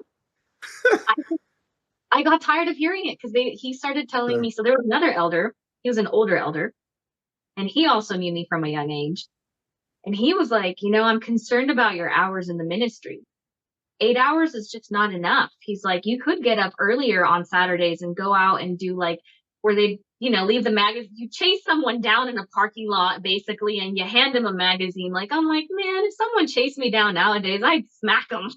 Like, I Oh don't know. yeah, it's super weird to approach, especially like women by themselves in parking lots. Like, don't be a creep, Jehovah's Witnesses. Don't approach random people, especially women who are alone in a parking lot. More And people need to be pepper sprayed, I think. it was always at like the darkest time of the day too, because it was Yes, it's street. weird. Yeah, some of them would start at like 5 in the morning, and I'm like, no. And they're like, well, yeah, but that's when you get more Hispanic people because you got the construction workers going or whatever. And I was like, I find it weird. So I tried doing that just to keep the pressure down. I ended up falling asleep half the time in the car because I was so tired and I was so bored. And then my mom would be upset with me because she's like, you're not putting enough effort. And like, what are they going to think? And I'd be like, well, I kind of just want to be home watching cartoons right now. Like, that's what I want to be doing. I'm 16 and a half, and that's still what I want to be doing. Sure. And so then I started talking about, because I was in automotive classes at the time in high school, and that's when the recruiters had come through. So at this point, I was in my junior year, and I was talking about college. One of the elders caught wind of it, was that older elder. And he's like, college isn't really all that in a bag of chips, basically. Summarized, he said, you don't need to worry about a career. So it was just like I was told back in the day. Jehovah will provide for you anything and everything you need. He's like, I think you should just look into a part-time, maybe gas station job or something simple that doesn't take a lot of time away from you in the ministry, that allows you to really serve Jehovah full-heartedly. And at this point in time, my language had become pretty bad, like sailor's language. So I could just think of like, this is a bunch of crock, like in a pot, like I ain't doing this. But of course I was like, yeah, I think having a career could be beneficial. What if I start my own business? Because I had been seeing a lot of people in the English congregations that had their own businesses. And I was like, well, I could start a business just like the English congregations, except this time I'm not washing windows, I'm working on cars. And he was like, yeah, but really, how long is that going to take away from you? Like, again, it was just that, like, they're trying to convince you that you don't need to go into college. And right around that time, we had the circuit overseer in town. And this couple was really nice. To back it up just a little, one of my aunt and uncles are circuit overseers. They came to our congregation, and that was a mess. I disliked that very much because my mom was trying to hold them up on a pedestal along with ourselves, and that didn't go well. But this couple was really awesome. They were originally from an English congregation. They learned Spanish to serve more. They actually encouraged me to go to college. I don't know if they were testing me to this day because they seemed genuine, but they gifted me because they knew I was coming up on graduation, and I had been telling them that, in order to get into these automotive colleges, I had to buy my own toolbox and tools. They gifted me a really small Craftsman toolbox full of tools. I think I should have just returned it because that guilt held on to me for years after I got disfellowshipped, because I was like, these people did something really nice for me and I just threw it all away technically. Oh But gosh, the shame that, if somebody gives you a gift, there shouldn't be all that other stuff attached to it. They make us feel so bad just for existing or for yeah, having needs or wants. They gave you a toolbox full. Was it like used tools, new tools? it was a very small, like very small, like the ones you can carry, basically, the toolboxes from Craftsman, and it was all brand new. Okay. And the other elder that was there that day, he was part of my judicial committee. He was a younger elder. He's like, those toolboxes are extremely expensive. And I believed him because I never even went on the, like, we didn't have internet. I didn't grow up with internet either. So I never even thought of Googling it. Well, I mean, for sure what they did was nice, but Yeah. like, it's like now I owe them something. This weird everything, all relationships in the organization are transactional and possessive, and it's weird. Again, very strange. It's not how normal relationships are. No. And so he made it sound like it was this toolbox that was above the price of 500. So immediately I'm just like, oh man, this poor couple just went and spent so much money. Mind you, these toolboxes go for like 150 max. They might have been cheaper back in the day. I don't know. But I had it in my head that they just spent a ton of money, right? And then I come to find out this toolbox isn't going to be what school required. So they required industrial toolboxes, you know, the big ones that hold more, and they require way more tools. So that was a thing down the road. But and so they encouraged me to go to college, which that's, I think, what kind of, I felt okay that the circuit overseer said, that's a cool career that you're trying for. And you know, they did ask questions like, are you not worried about the boys? You know, it's a male-led industry and all that stuff. And the elders in my congregation were like, you could be raped. Have you ever thought of that? Like you, and I'm just like, no, because my mind doesn't go to the perverted areas your mind goes to. Like I'm more, it's a career. It's a safe space. I've been safe in school, like not saying things can't happen, but for my They experience, happen in the kingdom hall, so yeah, we're in the congregation, so whatever. I mean, it can happen anywhere really. yeah. But I wasn't concerned about that. And they're just trying to discourage you. Yes. And I was kind of a tomboy growing up. I had lots more guy friends growing up than gals. I cannot make friends with many women. I try my hardest, but sometimes I'm just like, I love you, but this is too much. And that was kind of my childhood. So I have a lot more guy friends, and I was really comfortable with boys. You know, it never fazed me. I didn't feel disrespected. None of them ever disrespected me. They knew I'd kick them in the butt if they tried. That's another thing. I grew up being a really big fighter as a kid. Like I'd start fights. I started my own fight club, you could say. It was pretty bad. I got in big trouble for that one. Please tell me the fight club was in the kingdom hall. No, sadly it was in school. Oh, I just want to hear a story about a bunch of witness kids having a fight club. That'd be amazing. No, I mean, I'm sure it exists. Witness kids do everything else that other kids do, so I'm sure somewhere in there it exists. But it's possible. I'm pretty sure they just hide it really well. oh, in my family, I mean, out in the garage, my dad was an elder. I don't know how much he knew or liked, but I mean, my brothers and some of the other young brothers at the hall, I was moved out by that point, but they had mattresses and stuff set up in my parents' garage, and they were out there, I don't know, some sort of wrestling fit. Like they were out there having a great time. It's fun to fight especially if you're learning for self-defense. Sure. It's fun, but yeah, mine was at school, so nothing fancy there. I just got really big trouble for it. And yeah, so shortly after that is when I got disfellowshipped. Mm. In my automotive class, I met a boy. Go figure.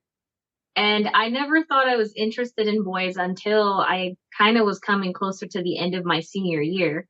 I felt like I had missed out on so many cool things that you're supposed to experience in high school, from prom to homecoming.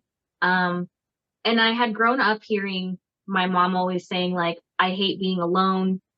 I'm always going to be alone. She had disabilities and she had some health concerns that I grew up also hearing, like, this is why nobody wants me. And I have my own health stuff that I go through. And so I kind of started thinking, like, maybe no one likes me or no one wants to be with me because I have health stuff going on, you know, like I got really bad allergies. Maybe that's a deterrent. Like, look at my mom. I don't know why my brain went in that direction when I was younger. And when I'd go to social parties from the JWs, I'd love to dance. I love to dance to this day. And all the girls around me would get picked to go on the dance floor with one of the boys. I never got chosen. And I No. just was thinking, like, am I too ugly to be here? Like, these girls look really nice. They're allowed to wear makeup. I'm not. So I started to push my mom on, like, can I at least put mascara on, please? I do not want to look bald on my eyes. And it was just kind of that little bit of like, maybe if I doll up more, maybe if I do this, right? And it wasn't working. So I was kind of in my own head about ending up alone. So here comes this boy in my automotive class that's showing interest. And I was like, oh, like, what's going to happen if I don't date him? Am I going to end up alone? Like my mom? Like, am I going to, and not just those questions were, Man, the expectations. You're like 17 years old and old maid. Like, like you're 17. And is it there the culture of Jehovah's Witnesses around all that's so horrible. yeah. So I understand why you would have thought that. Sure. You get the seed planted at a young age Yeah. that, the minute you come of age or start to become of age, you're supposed to hopefully find someone not because they want you to have a happy marriage, because they're worried that you're going to go have premarital sex. Premarital sex, and also if we can get you sucked in and baptized and then married to another baptized person, you now are doubly in the organization. You have two families and a partner to let down if you were to ever change your mind. Oh, and that is so true. Um, that was the hard turning point for me because I didn't want to let him go. I didn't want to start dating him, but I also knew the consequences if stuff. So in my brain, I thought, well, I'll just tell him my non-negotiables, which is we can't have sex until we're married. I thought that would work. That backfired in my face. I started to really try to please him in any way, shape, or form without doing that at first.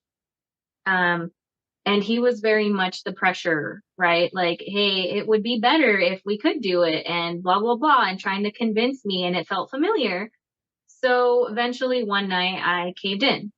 And like with anybody, I guess my first time was not how I expected it to be. I just remember it was very weird, odd, and I didn't really know what was going on, I guess. I just kind of felt out of it. You're not prepared. You're really not No, prepared. no, Jehovah's Witnesses do not prepare people. No, and they always say like, well, parents can have the talk with your kids. Well, my mom's version of the talk was basically the man sticks his thing there and you just don't do it because then you have babies. That's literally how she said it in Spanish. Wow. That's I was like, one thing goes sex with positivity dripping off of those words. My gosh. Okay. All right. it was so awkward. So and you're not allowed to take health class. Well, they tell you And for parents it's up to their Bible trained conscience, but really it's a no. You're not supposed to. So I got lucky that he at least knew what he was doing and how to take care of that situation because I didn't even think about those things in that moment. I just remember when it was over, I felt extremely guilty, extremely like, really, I just gave in to that. Like, no way. And I didn't know what to do with myself. I almost wanted to run away, but I was like, I'm past curfew. My mom's been calling me. I have to get home. So I went home. I didn't say anything to her and I was trying to keep quiet about it.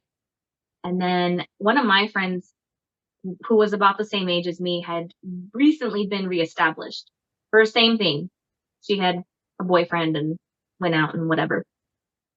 And I thought I could confide in her. So I told her at the Kingdom Halls, like something happened and I feel really bad about it. I don't want to do it again, but I don't know, like, how to move from this. I didn't want to go to the elders. I was still like, I know I'm supposed to, I feel guilty, but I don't want to. And I don't know, I guess I expected her to be comforting because she had just been reestablished. And the first thing she said was, if you don't go tell the elders, I will, because I am now an accomplice to this. And I was like, oh no, like, what did I just do? well, and then that helps her to make up for her guilty conscience if she has one around what she had done and then come back from. Right. So I was too embarrassed to tell my mom. I couldn't get the words. I wanted to cry. Like it was just this massive anxiety of I have to confess this to these people. And I don't know how. I'm so ashamed. I felt so embarrassed and Well, it didn't ashamed. create any safety around it. So yeah, this is all a recipe for such terrible things to happen. Yeah. But yeah. And I wrote 2 letters, one for the elders and one for my mom. I left it with my mom, and I got in her car because at the time I had my permit or my license. I got my license because I had my permit before. Took her car. That was the only car we had, and delivered the other letter to the elder. I just said, I need you guys to read this when you have time. And it was nighttime. I went home. My mom was obviously very, very, very mad, disappointed. All the angry emotions were coming out. There was no understanding at the moment. And she was like, how, when, like, why? And I'm just like, I can't answer all of these questions right now. I'm just telling you that I feel really bad and I didn't know how else to tell you. And within a few short days, I got pulled into a judicial committee. So 3 men, 3 elders in there. My childhood best friend, Norma's dad, was there. The older elder and the younger elder that had all been kind of present throughout my teenhood, you could say, and childhood were Was there. the Bethel brother there? Was he one of the elders? He was gone by then. I was 17. Oh, he was gone then. Okay. Yeah, he had all, thankfully he was gone. And when he had still been there, my mom called in a shepherding call because she felt I was starting to have problems, and he was there, and he did not make that shepherding call good or any better. He started to mimic me in a lot of ways and mock me. So I was kind of done with that man long ago, but I'm thankful he wasn't at the judicial because I think I would have lost my head a little bit in that. Yeah, he sounds pretty horrible. Yeah. All I can say about the judicial committee is I think that was what set the next few years up for such disaster for me, because not only are you having to relive what you already feel guilty and ashamed of. I mean, maybe not everyone feels that way, everyone's different, but Sure. for me, that's how I was taught, is that was wrong, that was a sin, and you have to confess. And I was like, okay, well, in my mind, I thought, well, I know that so-and-so did an oral job for someone and she got privately reproved. So maybe I just have to be honest and ask for help. So I'm going to ask for help, right? Because I thought maybe that's what's going to help me not get disfellowshipped. Long story short, the older elder, obviously they're disappointed. They started that with like, we've known you since you were little. We're so disappointed in you. You're hurting your mom. You're hurting Jehovah. You're hurting us. You're hurting the congregation. I never once heard you're hurting yourself. It was more you're hurting everybody but yourself. Yeah, it's all about us, and you should be ashamed. Yep. And Narcissism. yeah. And he was like, how do you feel? And I was like, well, I feel guilty. I was crying. I was a crying mess. And I was like, I'm ashamed. I'm guilty. I don't want to do that again. I didn't know what was happening. And I just felt pressured. And he's like, do you think it was rape? And I was like, no, because I consented to it. And he's like, are you sure? Then he asked, well, did he penetrate you? And how did it happen? And what were you wearing? And where, all these questions that I'm just like, I'm starting to feel super uncomfortable. Like I wanted to run because I'm like, why do I have to relive this moment? I just came in and said, this is what happened. Why couldn't we leave it there? Why do you need to know every exact little detail? Like, Creepy, isn't it? it is. Those judicial committees are sexual abuse. Yeah. And it gets worse. I just remember looking at them and like I was answering the questions because elders are authority, so I felt I had to tell them all the truth. Yeah, you have to answer before God. Right. But the whole time I'm like, is it the like benefit of the doubt me was like, well, maybe they just want to make sure that you really weren't raped and that's why they want the details. But deep down inside I was just like, yeah, but why do you need all these details? Like this is too much detail. Like I'm having to relive this moment that I don't want to think about right now. And so, they let me out of the room for a second. Then I come back in and they're like, we just don't think that you're repentant enough. Because what he had said was, well, now that you have a boyfriend and now that you've had a taste for it, you're not going to be able to stop. Oh, gosh. Yeah. Wow. Okay. But you're going to want to keep doing it. And we just think that because of that danger, you need to be disfellowshipped, removed. And I kind of just remember like, I didn't understand that. I don't understand what sex is at the time. Like, I don't know how these things work, Well, neither do they. But this is so wild that I mean, even by their own principles or whatever, you came in repentant and super sorry about it all, and you would think that that would set you up for some sort of private reproof or whatever, but they went Yeah. straight to disfellowshipping and basically called you a whore. Yeah. Like, you got a taste for it now. You're gonna run out there and like, that's just so gross, misogynistic, patriarchal, whatever. That's horrible. Sorry, you're a 17-year-old girl being subjected to this abuse. This is so messed up.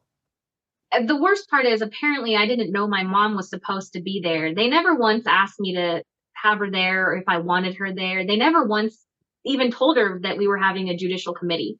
And my mom is actually still mad about that because she's like, every other teen that got disfellowshipped or reproved back then had their parents there. Some of them even had lawyers that would come into the rooms. Would you want her there? Would that have made it better or worse? She says she would have fought for me, but honestly, I think it was best that she wasn't there. I mean, Because I don't think so. In that moment, with all the emotion she showed me, I don't think she would have been able to be a good supporter or she defender. just yelled at you and basically asked what's wrong with you. She didn't try to comfort her daughter, so I don't know what she was gonna do in there. I don't either. She's just She'd mad. probably be like, "Yeah, that's what I told her." You know? I don't know. Oh Oh man. gosh. Well, yeah, I mean, I don't know. In the end, and I don't know how you feel about it, maybe it's best that it did end up going that way, just in that you got out and no one fought for you to stay in that mess. I am grateful because the last few words they left me with, they did try to bargain or negotiate with me. They said if I left him, if we no longer were boyfriend girlfriend, they might consider privately reproving me. There And you so go. they gave me 2 weeks to try to figure that out. And I was going to until that boyfriend at the time was like, we'll get married, but after college. And I was like, well, no, we need to get married now. I'm being told we have to get married now. And he's like, we're barely in high school. He's freaking out. He's being logical. Yeah, he's being more mature than literally all of the adults around you. Yes. And he's like, we need to at least wait until we're in college or afterwards, like get ourselves situated. And I was like, well, okay, like, yeah, I guess that makes sense. And so I was trying to tell them this stuff and they're like, that's not good enough. So they announced me within the week after the 2 weeks that they gave me. We didn't attend the meeting that day. I told my mom I refused to go. And then she wanted me to at least hear the announcement. Right when I knew they were about to do it, I chose to go act like I needed to take a number 2 in the bathroom at home. And I just stayed in there for as long as I could. And when I got back, she's like, you missed your announcement. She was so mad about me missing my announcement. And I was like, I don't care. Well, I don't why did you leave the room? because I didn't want to hear it. Of course. Yeah, why didn't you want to hear it? But I didn't want to feel that shame and that embarrassment all over again. Even though I'm not in front of those people, it's worse And when why you're did she want you to hear it? there. She wanted me to feel the shame and embarrassment. There you go. There you go. I'm glad you avoided at least that section of the shame and embarrassment. That section, yes. The elders did leave me with some really nice advice for life when I was getting disfellowship. They said, you will fail in every single relationship that you have from here on out until you get reinstated. You will not be doing good in life at all because Jehovah is no longer with you. You can pray, but Jehovah no longer hears your prayers because you are no longer a part of the congregation. Do not call or text or talk to anybody, including us, unless it is an absolute emergency and you cannot get a hold of anybody. But other than that, figure it out on your own. Do not talk to your parents. And the whole time I'm thinking, oh, how does this help me? Read your Bible, read the publications that we have about Not young about people. helping you. It's not. It's They're like you young people. don't want to come back and be like us and reflect back to us who we are as narcissists. So therefore, get out. You're either going to be exactly like us and toe the line and be who we want you to be, or we don't need you in our lives. Yep. And so he was basically like Bible, young people ask book, which is their most prized possession for these teenagers. Apparently reading this book is going to help you out. And I'm just like, it might have some good basic foundation stuff, but no, it does not help you just to read a book. It just doesn't. If that was the case, we could all fix ourselves just by reading books. So I was left with just, here it is, like everything's getting pulled away. And my mom did make me tell some of my friends before my announcement went out. I didn't know. It was never told to me that I had to be out for over a year. So I was telling all my friends, and because they didn't know the rules, I was like, hey, I'm coming back wasn't into a rule. Oh, really? No, as I understand it, there's never been a rule that you have to be out for exactly X amount of time. Those elders are the ones making decisions as to how long the prodigal son has to be out before he's allowed back in for the celebration, how long he has to live on the lawn and graze like a cow or something until he's allowed in the house. That's how Jehovah's Witnesses work. I didn't know that. So No, they were just deciding that. You didn't have to be out for a year. That's true. Well, I didn't know that. So I But was they telling all do want you to write multiple letters and grovel. They do. I did. Part of the I did. power play. Yes, I did do that. So I told all my friends, I'll be back in 2 weeks. I'll be back in 2 weeks. Don't worry about it. Like, I was really, because for me, it was like, I don't want to lose my friends and family. Like, this is horrendous to me right now. 2 weeks go by, and I texted the elder and I was like, hey, I'm ready to come back. And he was like, it's only been 2 weeks. And I was like, yeah, but I'm ready. Like, I have my letter. I'm ready to go. And he was just like, no, you need more time. And then he asked, have you split with your boyfriend? And I was like, no. And he's like, you can't come back until you're either married or you are not with that person. And I was like, oh boy. I was like, well, this is going to be a journey. So him and I dated for about 2 years. Within these 2 years time frame, things were just going horribly wrong. Things in career wise, life, it just felt like things just always went wrong. My mom was constantly kicking me out of the house during this time too. I mean, that was a thing that started right around there. And I was starting to get asked by her, like, when are you coming back? And I kept trying to tell her, like, I'm not allowed to come back until I'm either married or I don't have this boyfriend. And she's like, why does that matter? And I'm like, that is the rule that was set for me. I didn't know why at the time, but that's how I explained it to my mom. And she was like, well, this is a bunch of crock. Like, no, you should be able to come and get reinstated. And I was like, I have tried. So then I got with somebody else. That relationship didn't last long either. I'd say maybe a year. He was a very good person. He wasn't abusive in any way, shape, or form, to the point of he was just very indecisive. He didn't know what he wanted. He was going through a lot in his own life, which I understand. And so it just didn't work out.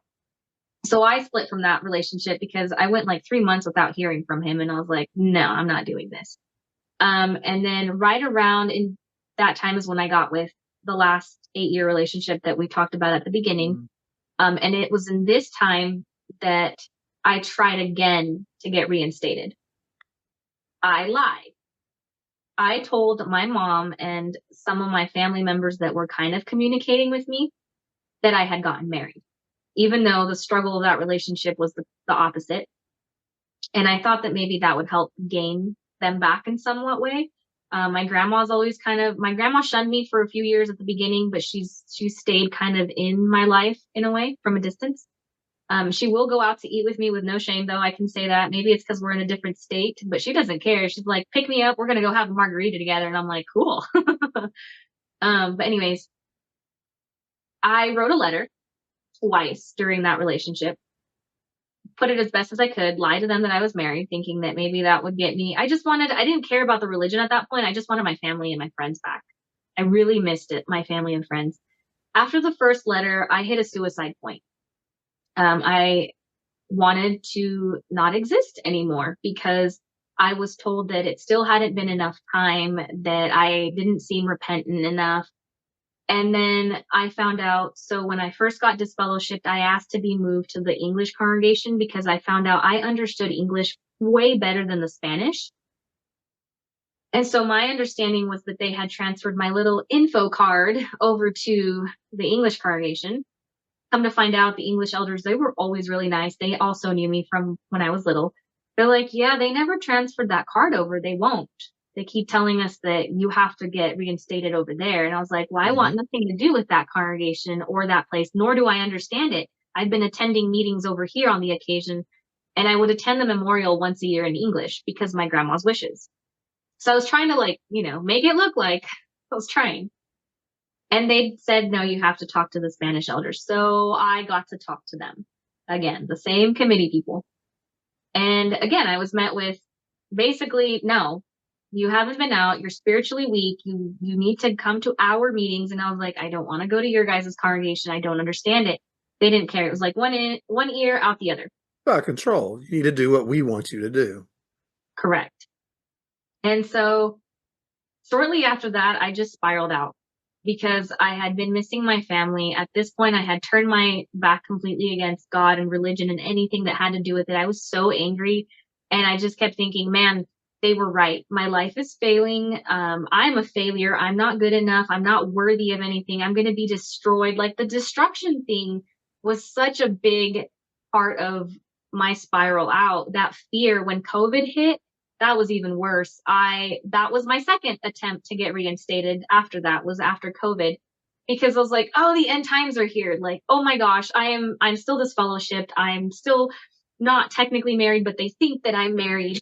And it was just this amount of anxiety.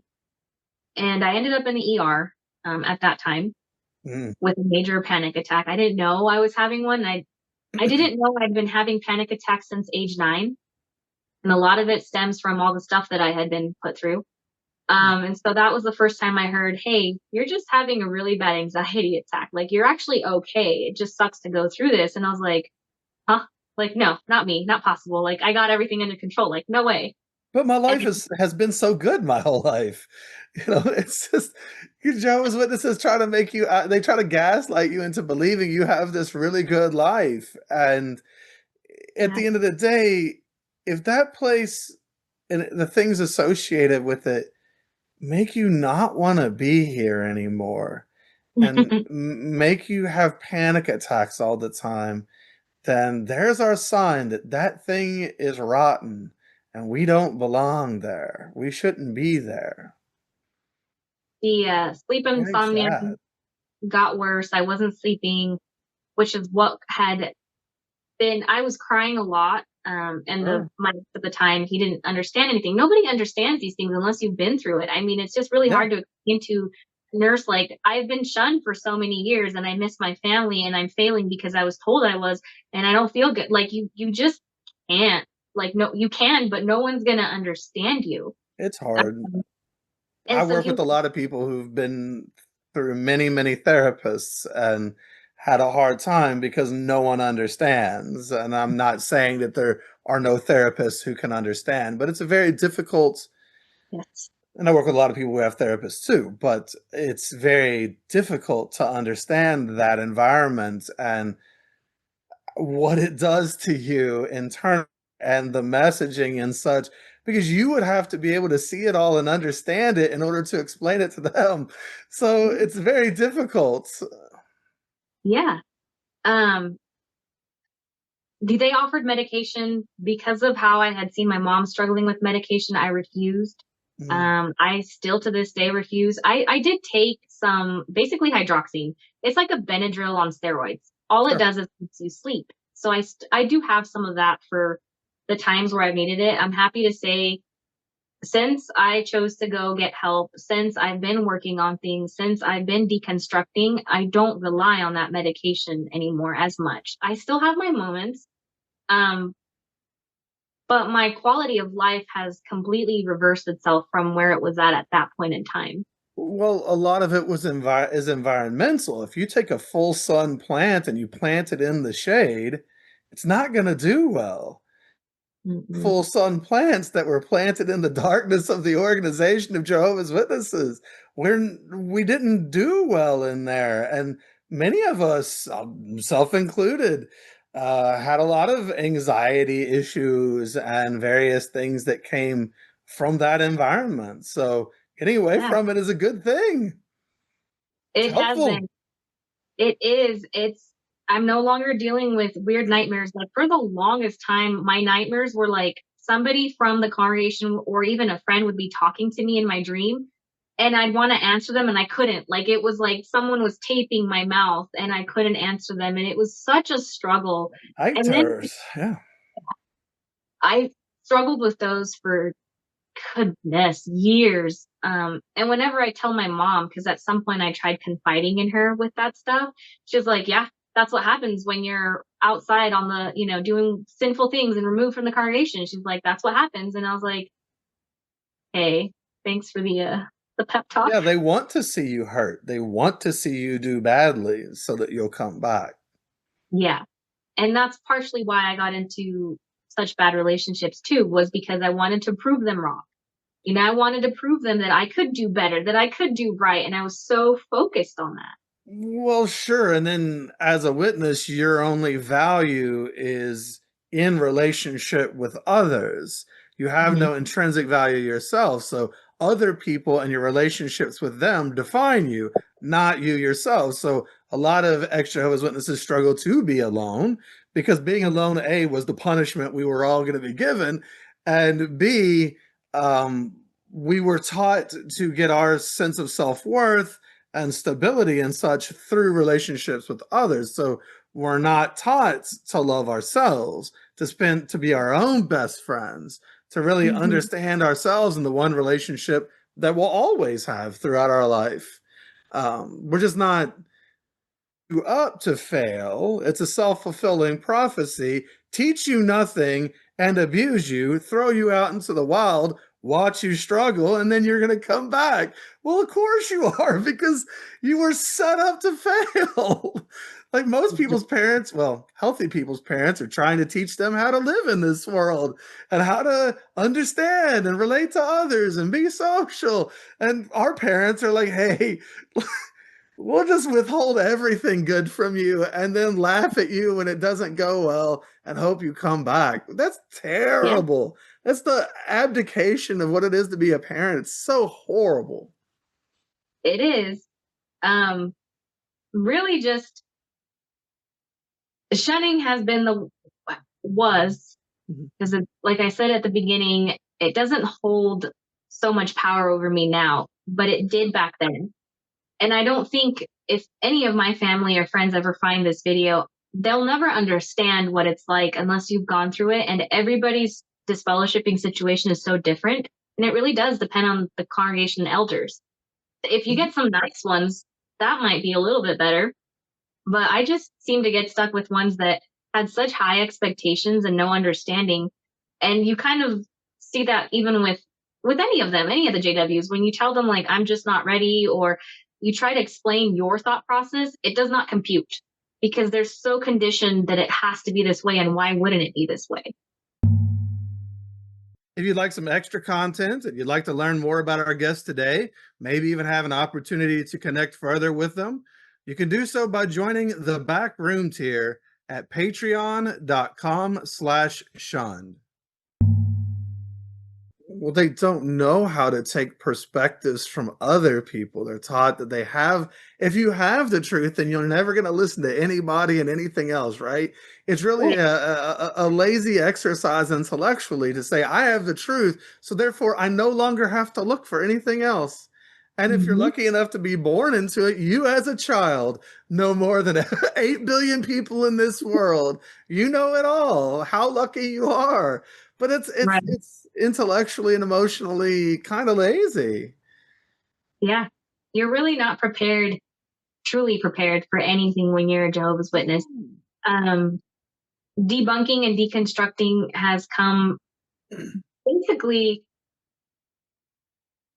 I'd say within a year or two. I barely started to go through that motion. It's taken this long. So I'm, like I said, now 30. I was 17 when I was removed. And intermittently, like I said, I've had family that has kind of shown up at times.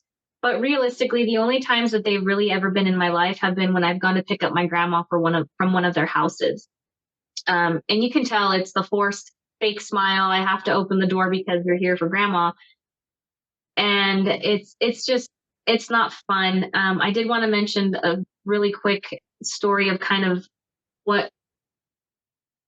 how I started to really see their true colors. It was, I think 2 years after I had been disfellowshipped. My childhood best friend's mom was picking up my mom to go out for service, and their car overheated. And I was in college at this time, so I was trying to help them.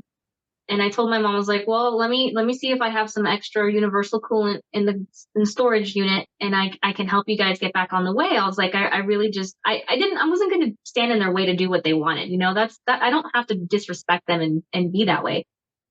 And I remember I handed her the coolant. She was like, oh, thanks. You know, I'll let them know. Well, they didn't know I had my window open upstairs so I could hear everything. My mom goes to give this sister, which is an elder's wife, the coolant I gave, and she said, hey, my daughter wants to help us get back. Here you go.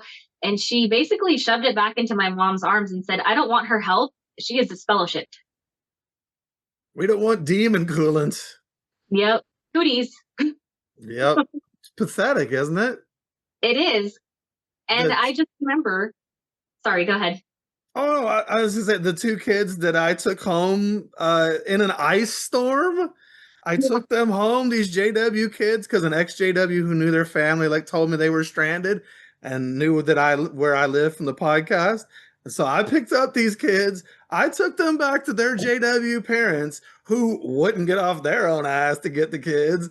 And I took them back, and none of the brothers and sisters would touch them. I took them back. They never came out and thanked me. They said not a thing to me. I had a good time with the two kids. We talked to them, these two young Jehovah's Witnesses. They never said thank you. They never came out, nothing. Mm-hmm. That's you're just horrible people. They can.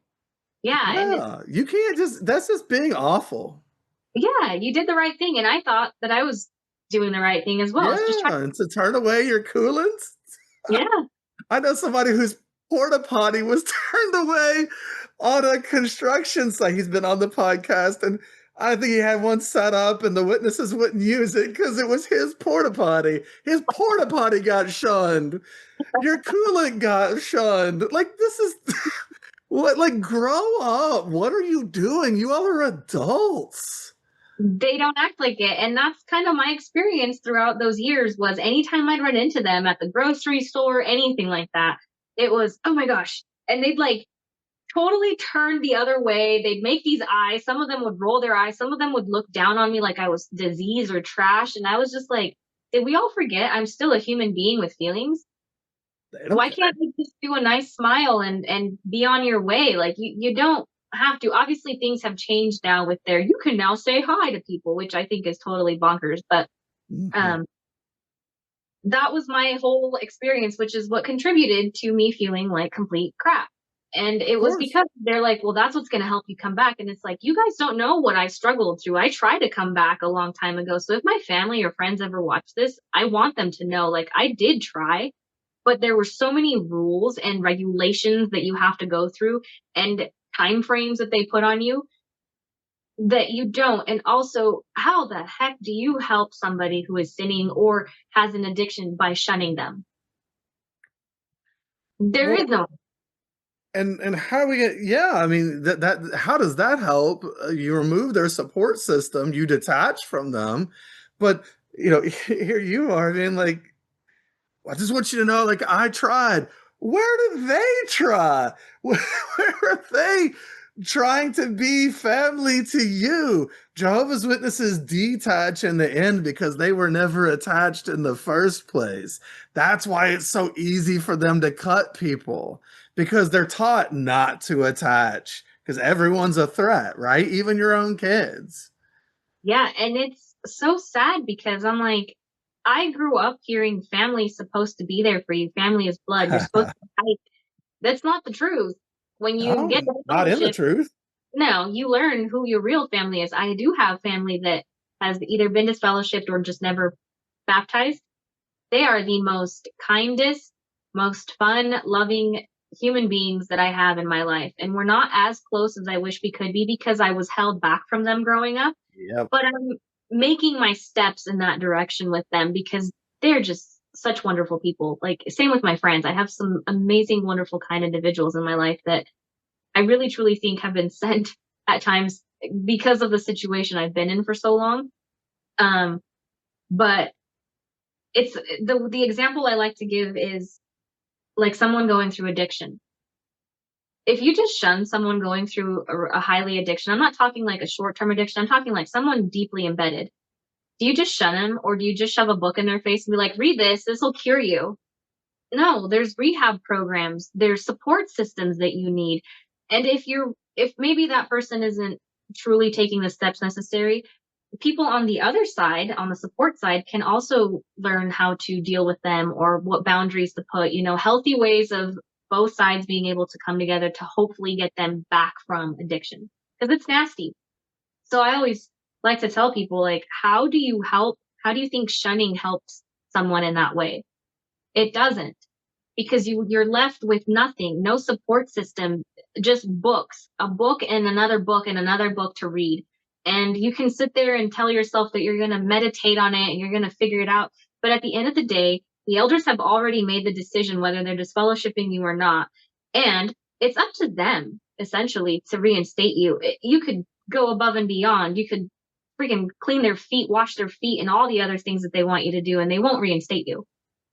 It's just some men making a decision, isn't it? Yeah, at the end of the day, yeah, just three men. I mean, didn't Jehovah's Witnesses just on the 4th of July get their independence to clink a glass and raise a toast? Wasn't there some old white dude from New York who got on and said, hey, all the scriptures and stuff we used to use that said you can't do this, well, we're not going to use any scriptures, and we're just going to tell you that now it's okay, and we're not going to make any rules. Now you can think for yourself. They properly discussed it.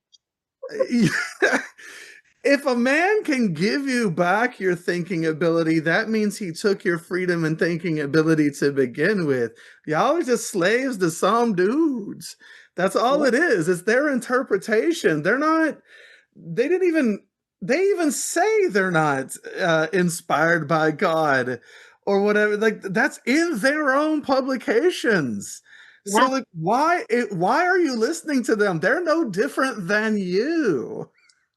Yeah, I visited their frequently asked questions not long ago just because I was debunking, right? I'm curious. Sure. What they have for their frequently asked questions compared to what I know they need to be saying is complete opposite. And when I told my parents, they lie. They do. They lie. Because I told my mom, I was like, hey, my fiance knows about the whole disfellowshipping thing, because I kind of got to explain things to the person getting to know me, and she lost it. No, you're not supposed to tell anybody about that. Oh, now they won't join. And I'm like, wait, you're telling me that you want to lie about what happens if you, like, this is stuff you should, if you're going door to door, this is stuff people should know. Like, hey, if you sin or make a mistake, you're bound to lose everything. Why isn't that transparent? And why are you still there if you're so afraid of other people finding this out because now they won't join? Why are you there? Because you know it's messed up and you're trying to hide it. Don't hide. Oh, that question about, like, do Jehovah's Witnesses shun people? There's a reason that word is above me, and that I called this the Shunned podcast, because I got shunned. And they want to act like, well, he just chose to leave. No, I left your stupid book club. You decided to never talk to me again. People leave religions every day and aren't shunned. That's a you thing, not a me thing. I didn't shun anybody. Y'all shun me.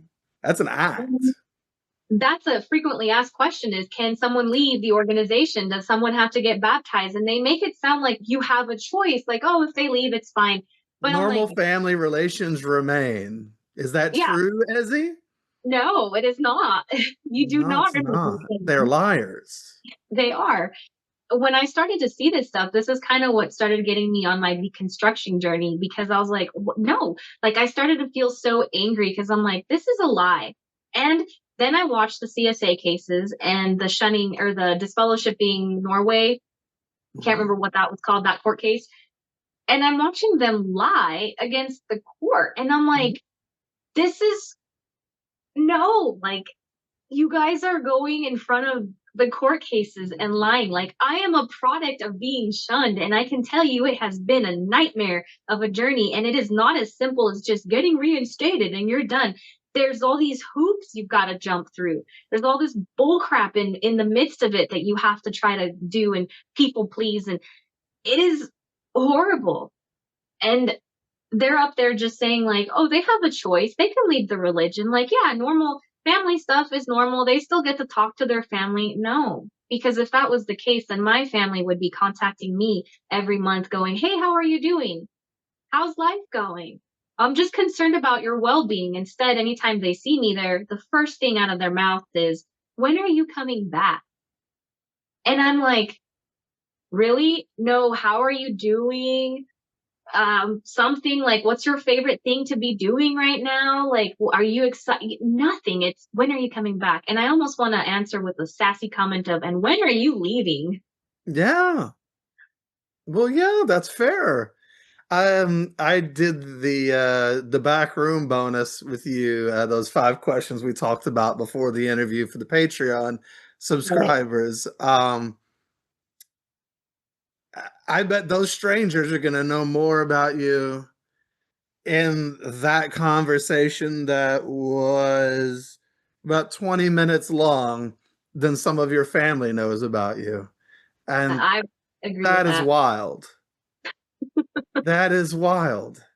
You know, because our families just they don't even ask about the things that we like or into or whatever. They're not interested. No, I What are recently we found, saving? yeah, I recently found out I had a little sister. She's 12, she's 13 now. Wow. I just rekindled, well, kindled? I just met them basically 2 years ago for the first time, and a year ago in person. And at first, I wanted nothing to do with her because my dad hasn't been involved in my life. And I just felt like, well, why should I, I was going through those motions of like, well, why should I cater to you if your dad hasn't, your dad is my dad. And he, and I was kind of putting the blame on them. And I had to take some time and I stepped down from that. And I thought, well, they're reaching out to you because they want to get to know you. And if you shun them for decisions, things that weren't their fault, are you any better? Mm-hmm. Or are you sleeping down to the same level as the JWs? So I reached out. Come to find out, my stepmom wants nothing to do with the JWs. She is trying really hard right now to not let my little sister get sucked in. She's doing Bible study to try to please my dad. If you notice the patterns here, she's trying to please my dad. And so she's trying to get Bible study and put those masks on and, do what she's being told. And I told my stepmom my story, and I just said, I just want you to be careful. At the end of the day, you are the parent and she is your child. But I'm Yes. like, very dangerous waters that she is treading on. It is okay to not talk to predators. And Jehovah's Witnesses are predators. They're spiritual predators. They will take your children. They will then have those children shun you. They're constant. We were taught to go to people's doors and to look for their weaknesses, their pain points, and to prey on those things. You're not doing the same thing as they are if you don't want to hang out with predators. Mm-hmm. And that can be okay. Hopefully, in that case, oh boy, hopefully people don't get sucked into this thing because Right. the effects are so long lasting. The episode that will be released before you, lady in her 60s, kicked out at 16, and yet this thing has still impacted her life. And part of that is the witnesses she's been around in her life. Yeah. It's what do they bring? What does that thing and the people around it, what are the good things that they bring to our lives? What is the benefit of association with them? And it's tough because they can be people who have lovely qualities, but they're stuck in something that that gives them a narrative to express their worst qualities. Yeah. It's really sad. Um, my stepmom, thankfully, she's very firm with not Good. wanting anything to do. She's seen the gossip. She knows the gossip is there. She's witnessed my dad. My dad is somebody who she calls a fanatic of the religion, but has never really followed it. So two-faced, basically, lives one life but acts A another. lot of those, yeah. Oh, yeah. And he's got his own history. He also was brought up with abusive and alcoholic parents that got him into the same thing. So there's Not surprised. Yeah. but she's very firm with no.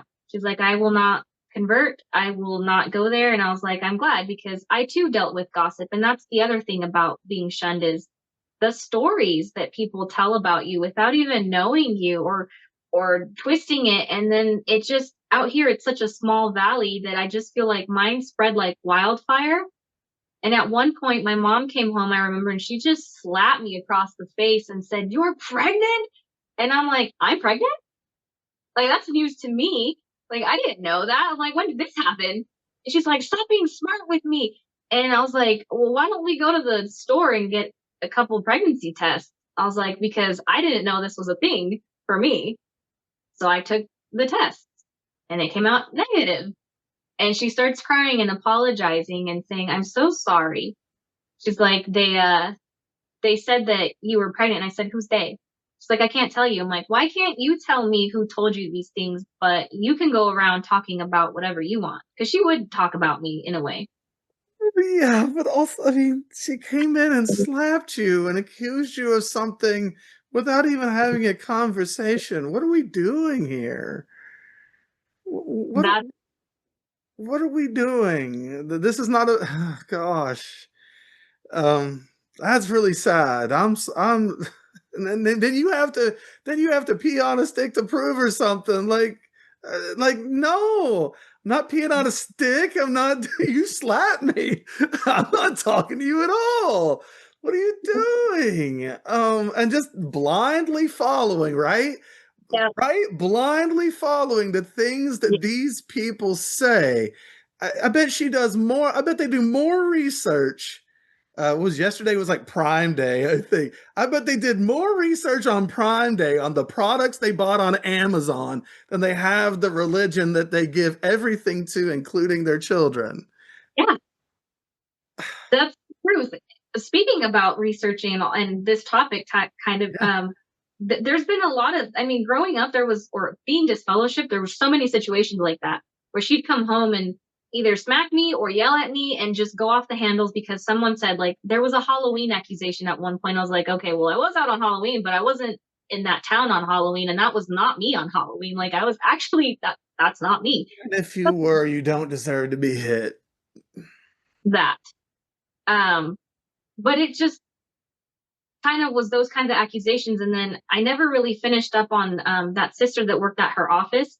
So her whole deal was if I moved out, they'd go visit her, right? It's now 2025. I moved out back in 2019, and I can assure you not one single JW has gone to make time to spend with my mom at her house. Not one. She gets ditched. Like, people will forget to pick her up to go to the meetings because she doesn't drive anymore. She doesn't have a car.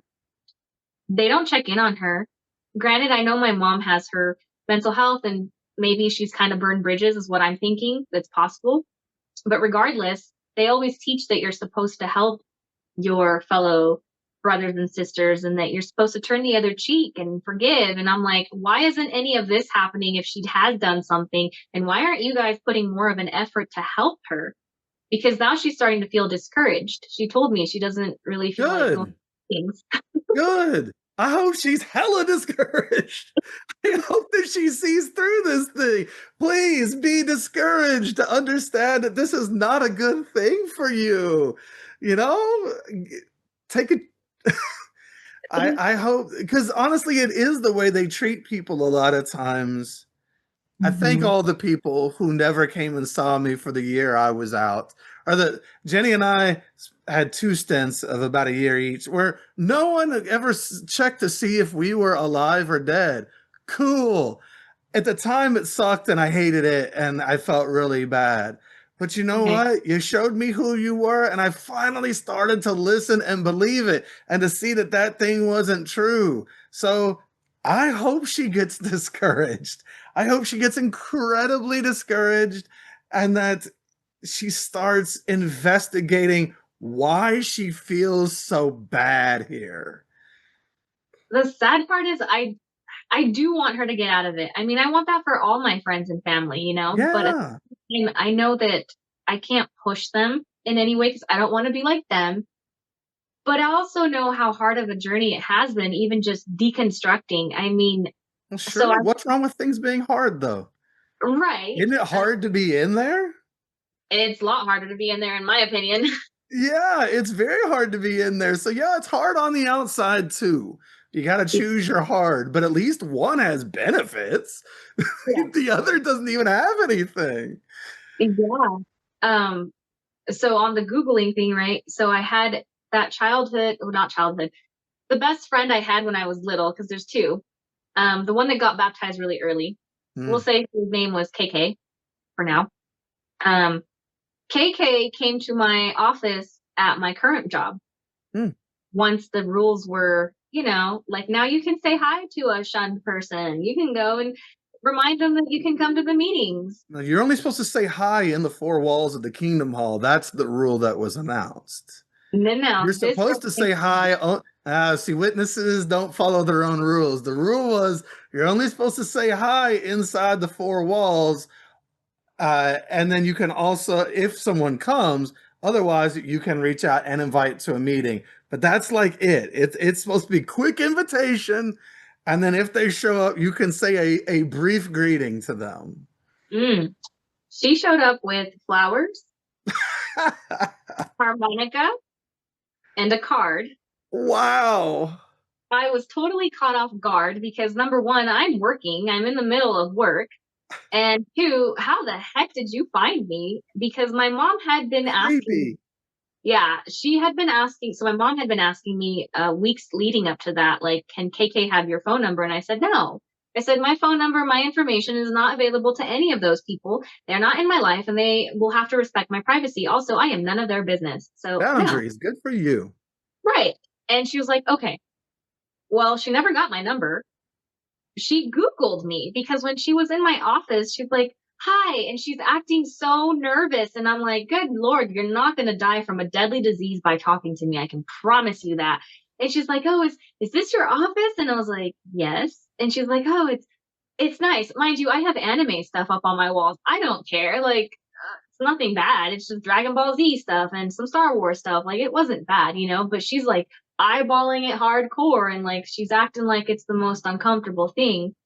And she's like, I just wanted to say hi and let you know that, you know, I haven't forgotten about you and I miss you. And here I brought you these things. And I'm just like, so now we're trying to bribe me because this is what it feels like, you know? Because But they I were told they could. right. And because they were told they could. Yeah. But I stayed neutral and I noticed she had her cartilage pierced. And so I was like, I am going to totally say something about this because I'm curious. And I was like, do you have her cartilage pierced? Because her hair was kind of hiding, and I have mine too. When, mind you, when I did mine, it was this whole you know, it was Of not allowed. course. Oh yeah, she's like, yeah, you know, they're allowing a lot more changes now. It's really great. Look, I'm wearing pants. I was out in service and I was out in pants. And I just said, I know about the changes. And she's like, yeah, isn't it so great? And I was like, I wear pants every day. Like, I get to choose my clothes. So she awkwardly leaves. And I'm just sitting there and I'm like, I couldn't even think of what to say because I was caught off guard. Like, so I wrote a letter and I emailed it to her because I asked her for her email. Mm-hmm. I'm not proud of my letter. I feel like I wasn't at the point where I needed to be, but I just basically went through, told her, like, hey, this is what happened in my judicial. This is why I'm out and I'm happy now. And I don't need you to come because I read her card. And I was hoping that maybe it was just going to be a heartfelt card, but I knew that there was an ulterior motive to it. And of course, it was to invite me to her meetings and where they're located at. And I just mentioned to her, I was like, you Googled me, but you didn't have the audacity to Google the religion that you belong to because you're told not to Google them. Good for you, Ezzi. Good for you. If nobody calls them on their bull, then how are they ever supposed to change? They won't. Yeah, And we don't need to be their enablers. no, and I didn't want to like crumble her world, but I also told her, I was You like, can't crumble her world anyway. She has to do that. that's true. But I also told her, I was like, how would you feel? Like, I'm grateful that you brought me flowers. Thank you. They look very nice. I was like, but how would you feel if I just decided to come to your work after these changes, being disfellowshipped, and show up there and just tell you, like, I want to go grab a bite to eat because now you guys can say hi to me. I'm like, you probably wouldn't feel very good and you'd be caught off guard. I was like, I understand your reasoning, but I'm like, I'm actually doing really well. I still know how to get to the meetings. I still know what reinstatement is like. And I've tried these things and I can tell you that I am happy where I'm at. I am where I belong. And I told her, I was like, I'm not going to get in your way. I'm not going to tell you not to go to the meetings. That is not for me to tell you. I was like, you keep doing what you feel is best for you. And I'm going to keep doing what's best for me. And I was like, but if you ever need help, if you ever want an actual true friend, my door is always open for you. And that's kind of where I left it because I was like, I don't get it. You'll Google where I'm at, but you won't research your own religion. You'll just step into boundaries or you'll cross boundaries that you don't even know if that person wants. I don't know. Maybe she was expecting I'd start crying and get reinstated and she was like the pinnacle of that or whatever. But no, it just made me realize further, like this was never a real friendship. No. True friendships, you don't shun, you don't ditch out of nowhere just because you're told by somebody else. Mm-hmm. And that's where I'm grateful for my childhood bestie, Norma. She has been there since I got disfellowshipped. She refused to follow the rules. We just kept it in secret. She's been there since I got my dog all the way till now. And kind of what opened my eyes to start deconstructing with things was she got disfellowshipped a few years ago. I have permission to say in brief that her relationship, her husband at the time, they kind of married for the same reasons. He wasn't a JW, but she just thought that, they needed to get married. She pressured him a little bit. They got married. And then he kind of went MIA on her for months at a time. Like, didn't know anything, didn't know what was happening. Things are starting to happen. Bills are starting to pile up. There's a lot of chaos happening during this time. So she reached out to her parents, which is that elder. And she said, hey, I just need to come stay with you guys for a little bit while I get back up on my feet. I'm about to divorce this man because I can't do this anymore. She was emotionally drained. I mean, I just remember that was a really tough time. And then it got tougher. She moves in with them. And the deal was they weren't going to talk about religion. So she hadn't been disfellowshipped to this point. She was just baited, you could say. She lived in a different state for these reasons because she didn't want to deal with all of it. Came back. I was excited, of course, because my best friend is back and I missed her terribly. And she would sneak over to my ex's house at the time and we'd hang out. But we couldn't be seen in public, right? Because we were worried about her situation at home. Sure. Her dad organized a meeting with the elders. He called it a meeting because he felt that they needed to know he was like harboring a fugitive in his house, you could say. And so they're like, oh, we just want to talk with her. Well, they didn't even tell him nor her that it was a judicial committee. They asked her questions. She refused to answer them. She said, I'm not comfortable answering. These questions don't pertain to me. I'm not giving you any information on my soon-to-be ex-husband because he's not a JW. Like, this isn't anybody's business, but I have to divorce him. And I was like, yeah, he's MIA and he's not mentally stable. And you've tried everything you can. Like, I don't see the problem in leaving something that's toxic and abusive. Sure. You can leave it for any reason you want, but yeah. Right. And they disfellowshipped her because she was being uncooperative. Yeah, she didn't submit. Right. So that was kind of, I was really upset, but what made me start to deconstruct was, number one, she had already been planting little seeds and articles and things because she didn't want anything to do with religion. She's kind of beginning to believe again, but not in that religion. Sure. And so she was the kind of the one that was like, did you read this book? Did you look up this article? Watch this YouTube video? She actually kind of pointed me towards your podcast. And Mm. I was just like, no, like I can't. Like the fear was real for me. I was like, no, we're not supposed to do this. Like, oh my goodness. And I started to open my eyes little by little. And then she hit a suicide point while she was living with them because she had been disfellowshipped. They were starting to pressure her. They were starting to treat her like trash. All the things that we've discussed That's a in this podcast. loving organization. Yes, started to happen to her. And now I'm the person on the outside looking into her situation. And I'm like, this is not okay. Like, I did not realize how toxic and abusive shunning is until I am seeing my best friend go through it and hitting her low points. It tore me to pieces.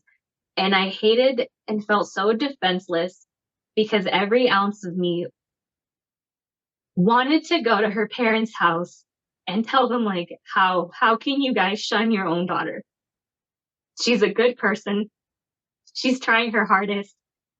She made a decision that's best for her, and you guys can't have a normal relationship with her.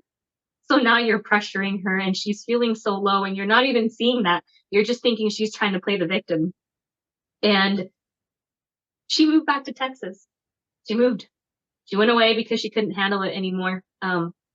And I don't blame her. I was devastated, but I knew it was what was best for her. And those emotions are kind of what fueled my fire to start looking into things closer, start to figure out, okay, where am I at in my journey? Why am I still trying to go back into it? Well, and can you have the same feelings that you have for Norma for you? Can you have that same righteous indignation? Can you have that same compassion and that same love that you had for your friend? We were taught to care about others, but we were never taught to care about ourselves. Yeah. Ezzi has also been through that same ringer. And, I think all of us listening to your story, could have a tear for you too, because of all the things that you've been through and the pressure and the just the abuse. But we weren't taught to care about or value ourselves. So often we can get emotional about other people, but not ourselves because we don't matter. And we just have this low bar of, well, I can take it, as if that's somehow justification for living the life they tried to give us. And no, we don't have to take that. Just because we can't doesn't mean we should.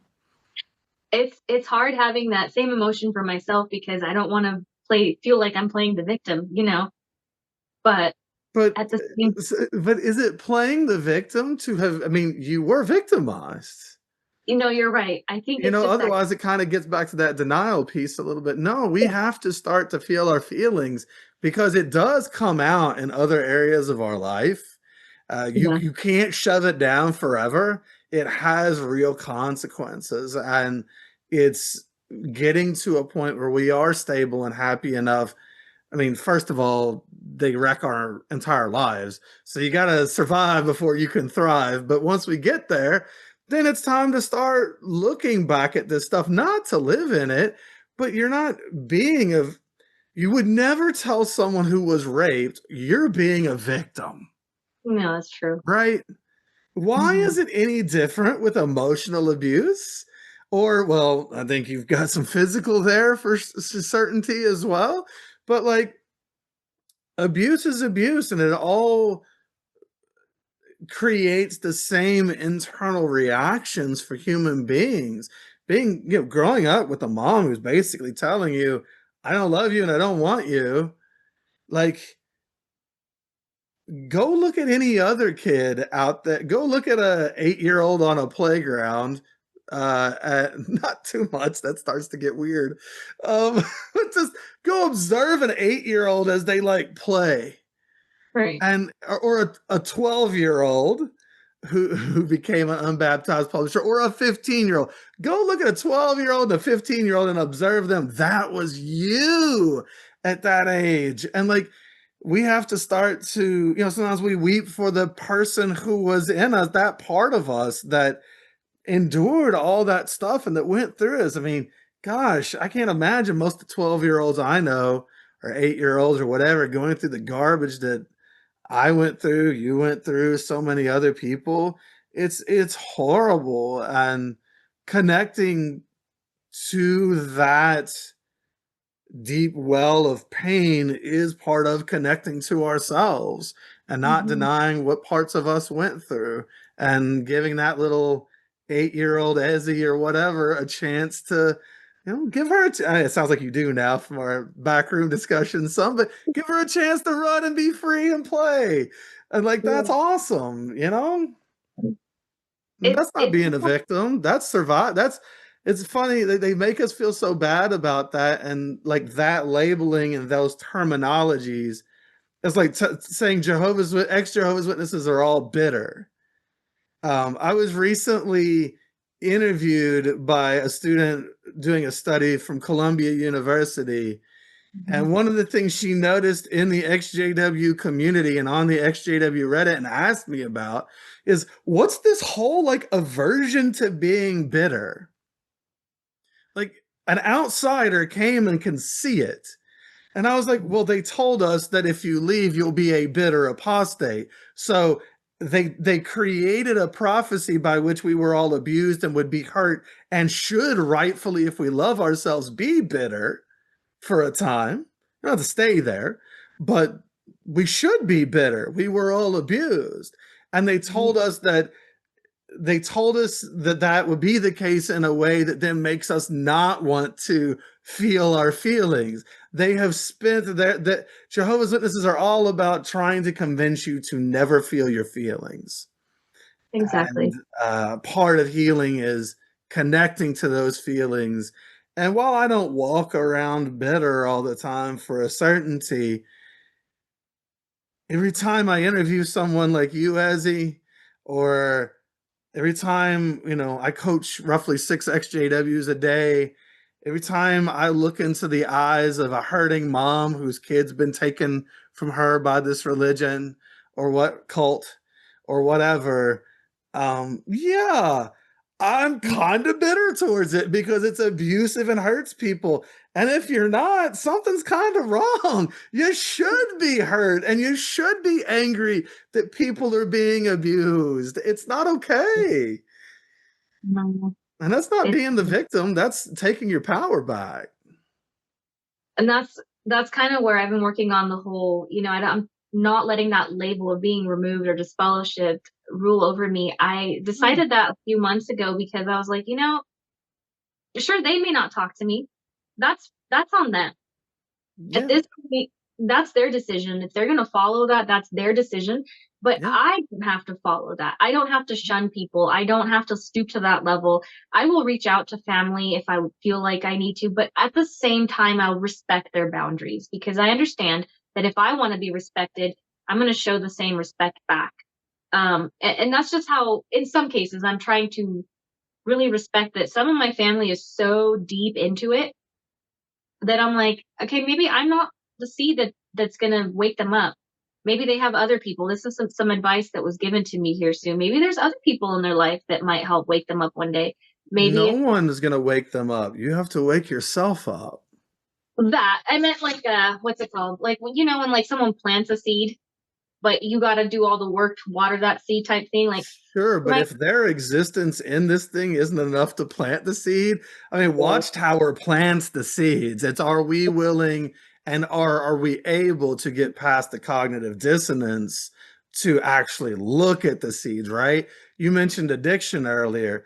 Jehovah's Witness, being one of Jehovah's Witnesses is an addiction. You are in an ideology that is escapism from reality, and it dominates your entire life. and you have to get ahead of it when you go on vacation and go to a meeting. You can't get away from it, and you'll give up your kids for it. It's everything to you. It is an addiction. And just like any addiction, that person has to hit their personal rock bottom before they're going to be willing to look at it, and no one else can save them. Saving them is the thing that is talked about in like codependency and things like that. We were taught to do that, but no, they're their own people. Just like they got in, it's up to them on their own. It's also up to them to get out on their own. And none of us could, if there was a magic way to get it out, then all of us would have our families, right? Right. I mean, brilliant minds have been on this for decades, and we're not just waking people up all the time. And I'm a person who left with my wife, but I didn't wake her up. I gave her some safety to have some conversations and such. And eventually she was able to admit the fact that her eyes were already open to some things that she didn't want to look at, but also it very well could not have turned out that way. And it often doesn't. I mean, I think it's rare, much rarer that people do leave with their spouse. Yeah, that is really sad too. If you can't wake up the person that you're the most intimate with and that you're with all the time, and most people can't, then the chances of just waking up other people are very, very low. Just like knocking on doors for billions of hours in the worst sales program ever created, where their ability to change a mind or sell their product, they've got a terrible product. It doesn't sell very well. It has a very poor rate of sales. I do better going and selling Kirby vacuum cleaners door to door than selling the truth that leads to everlasting life. Right. Oh God, that's a good one. And a lot of hard. They do get into that. My family was very poor. There's a lot of abuse and abandonment issues in our family culture, right? So I feel like that was part of the reason why a lot of them got into it, because they were promised everlasting life and that, God will provide for you and all this other stuff. And with that being said, for me, I've learned your choices really are what affects how well you do in life. I mean, if you choose not to go to work or you get a part-time job in an economy that's really hard, what's your outcome going to be there? Like you're probably not going to be doing so well for yourself. It's taken a lot to deconstruct. I know I tried doing some coaching with Coach Rodney at one point, and I thought I was ready. I thought it'd help. It did help, but I was still stuck on a lot of things that the organization teaches you that I couldn't move past. And my fiance, he wasn't part of any religion when we got together. He grew up kind of like Baptist, but he's like, we never really kept up with it. He was the one that was saying like, I'm going to go and check out a church. And when I was 18, I had gone to a youth church and gone to their youth group because one of my childhood friends was in there. And it was different. I just remember feeling loved and welcomed genuinely. And at the same time, I was scared because, you're told you're not supposed to do that. So fast forward so I stopped. I never went back. I think I went back twice and then I was like, I can't do this. Like, this is not for me. I started to kind of just explore that idea again. Mm-hmm. And through that, through work, a coworker of mine offered us to come to their fellowship group. And they're like, if you just want to come. And because of this, I ended up filling a page full of questions that I've always had. These people never gawked at me or were like, what an apostate or what a doubter. They were like, oh yeah, here, let me show you where scripture. And I'm like, wait, what? You're just going to show me in the scriptures? Yeah, you can even bring your own Bible, because I was still stuck with the JW Bible at the time. I couldn't really abandon it. And then we're comparing side by side. And I'm like, wait a second. But what they taught me was the context.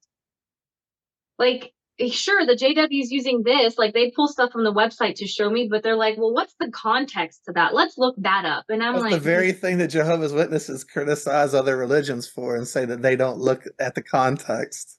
yes. And I started reading and I'm like, wait a second. All the stuff that I've been struggling with, all the things that have been filled in my head that have put fear, night terrors, and a bunch of anxiety, I don't need to be afraid of that. Because it's not how they're teaching it wrong. They're twisting it. Their Bible is twisted. All the other Bibles pretty much match and say the same thing. The JW Bible is completely different. And I never even noticed in Genesis, like the first sentence or one of the first verses there, it says us. I never noticed that at all growing up. And I was like, wait, you guys teach that Jesus is the Michael the Archangel or whatever. So then who's this us? And so we just started going through these things. And for me, I felt really comforted all of a sudden. And like all these questions that I had were being debunked. I'm being shown in scripture. And I'm like, I was in the wrong religion. I was in a false religion. Like for me, it's just the wrong thing. They are twisted. They are wrong. They are abusive. And they are a high control group. Yep.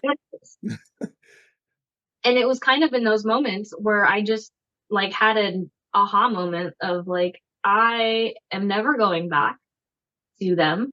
I need to accept that I may never have my family ever again the same way. It's even if one day for whatever reason they're like, you can now talk to disfellowshipped people or whatever, I know the relationships will never be the same because I've been tainted or marked or They were never good relationships to begin with. No. And so the chances of them suddenly becoming healthy just because they would announce that shunning was done away with is no more real than the lady who brought you the flowers and the harmonica and stuff. I mean, it's just performative because it's perfunctory. It's what they're being told to do. Yep. And then all the changes, I started seeing how many changes were happening. Yeah. The thing that kind of irked me the most was the disfellowshipping one, because I was like, wait a minute, all these people, all these ages, all these teenagers that now get a chance. I'm grateful that people now kind of get a chance, because disfellowshipping, removal, shunning just absolutely is the worst. But I'm like, what about all those that are on the outside?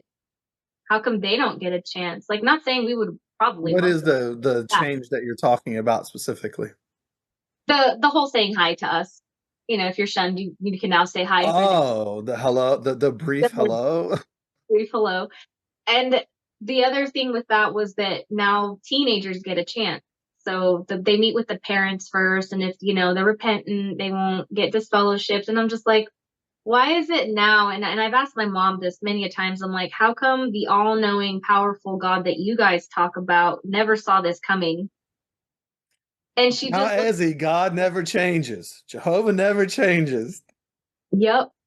And she looks at me and she's like, oh, Adriana, it's because, and I'm just like, no. I'm like, literally, think about it. He knows past, present, and future. And you guys are sitting over here saying, well, he observed that his people were suffering and it was too much and he changed. Like, really? No, this does not compute.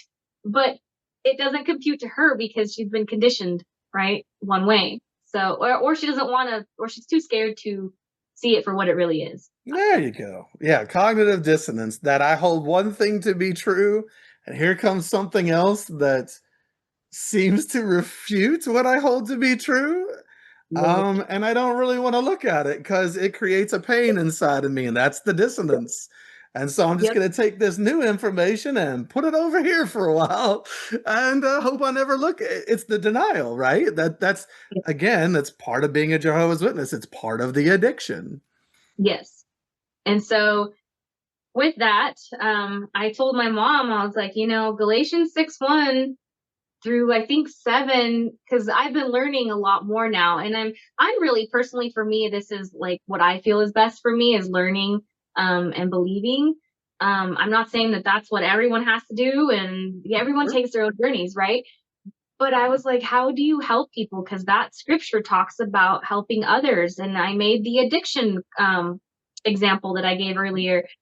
And she kind of, again, cognitive dissonance was like, yeah, that makes sense. No, like she's backing away from it. And I'm like, no. I'm like, hold on, you were on something. And she's like, well, it's just because that's what they tell us we have to do. And I'm like, but what do you think is the right thing? According to scripture, what is the right thing to do? Is like, so you're just telling me that you're going to follow the 9 to 11 men in New York. I'm like, where does the Bible come into place? And she's like, well, they're the ones that make, they're the ones that are in communication. She's just losing her verbiage. And I'm like, there is no mediator other than Jesus. I was like, so who are they? And she'll try to explain it, the faithful and discreet slave. And I've tried getting her on that one. And I'm like, okay, we're just going to put this conversation to rest. But they're so faithful and so discreet that they have to keep changing things. They keep being wrong. Yeah. And they don't have to apologize for it. No. But we have to apologize for hurting others and things like that. Mm-hmm. For causing offense. Well, if you're in it, I'm not in it anymore. I keep saying we, but yeah. And so for me, I've started to work on the deconstructing more. I've got some really amazing friends that have come into my life. I always found it interesting that in my lifetime, I've had a lot of Christian people kind of float to me. Sure. It's been really interesting, and that's been a really big help. They're all wonderful people. And my life has actually gotten better since then. I don't know. Maybe it's because I'm just not stuck in that fearful box that I put myself in for so long and left myself there. It's nice that we can research. I mean, even scripture tells us to research and challenge things. So that's kind of where I'm at in my journey right now. And baptism isn't being forced. If we go to church, we go. If we don't, we don't. The pastor's not sitting up there like, you have to clock in and clock out and do all this stuff. It's like, hey, if you come, cool. If you watch online, great. If you're doing it on your own, sweet. You're learning. You're doing what you do. Be a good person and spread kindness and the news, and that's it. Like there's no works involved. There's no tracking time. There's no, I have to go to the ministry. I have to have these titles assigned to me for the women going to Bethel, or being a pioneer for the men, being a ministerial servant or an elder. Like, it's not about the titles, which I feel like actually entitles people at times. They get up in their head and they have their egos held up. That's what I saw. Yeah, that's what humans do. Yeah. And if you get the title of disfellowshipped or removed, well, now you're at the bottom and you've fallen pretty far. And the last thing I tell my mom too is I made a joke. I was like, do you have a spiritual weakness meter on you? And she's like, what do you mean? And I acted like a meter for a minute. I was like, beep, beep, beep, beep, beep. I'm like, oh, you're spiritually strong. And she starts laughing. And then I made one for it sounding like when you're weak. And I was like, is that how you guys tell if someone is spiritually weak or strong? And she starts laughing and she's like, you're funny. And I'm like, no, I'm being serious. Like, how do you know? And she's like, well, what do you mean? Through works. Like, right. I'm like, because I fooled you for that many years. Like, that's when I was telling her about the Watchtower, me just pretending to study and stuff. And she's like, are you serious? I'm like, there are probably many people that you go to the congregation with that are doing the same exact things. They're giving you the words you want to hear. They're doing the actions that you're told to, just because they don't want to lose everything in front of them, because that's all they might know. I'm like, so how do you know if someone is truly spiritually weak or strong? And not just in that religion, in any spirituality form, really. Like, how do you know? You don't. And that kind of got her gears whirring. So I don't know, this whole process of being disfellowshipped and shunned has absolutely sucked. I mean, it's been dreadful, but through the lessons, there's been a lot of blessings and a lot of things that have come to light. And I truly don't want to let their label hold any kind of power over me. It's a struggle, but I'm like, okay, I don't have to go by that anymore. I don't. Your label is Ezzi or Adriana. Your label's not, I mean, that's their label for you. It's not your label for you. Yeah. It's just taken time to like really realize and come to that, And I think as you get more toward that point, well, I mean, like, I guess for me, I don't sit around missing my family. I don't want them in my life. They're not healthy. And Mhm. if my phone were to ring right now and my mom were on the other side of it, my stomach would turn. I wouldn't be excited Right. because, and I'm not just trying to throw her under the bus.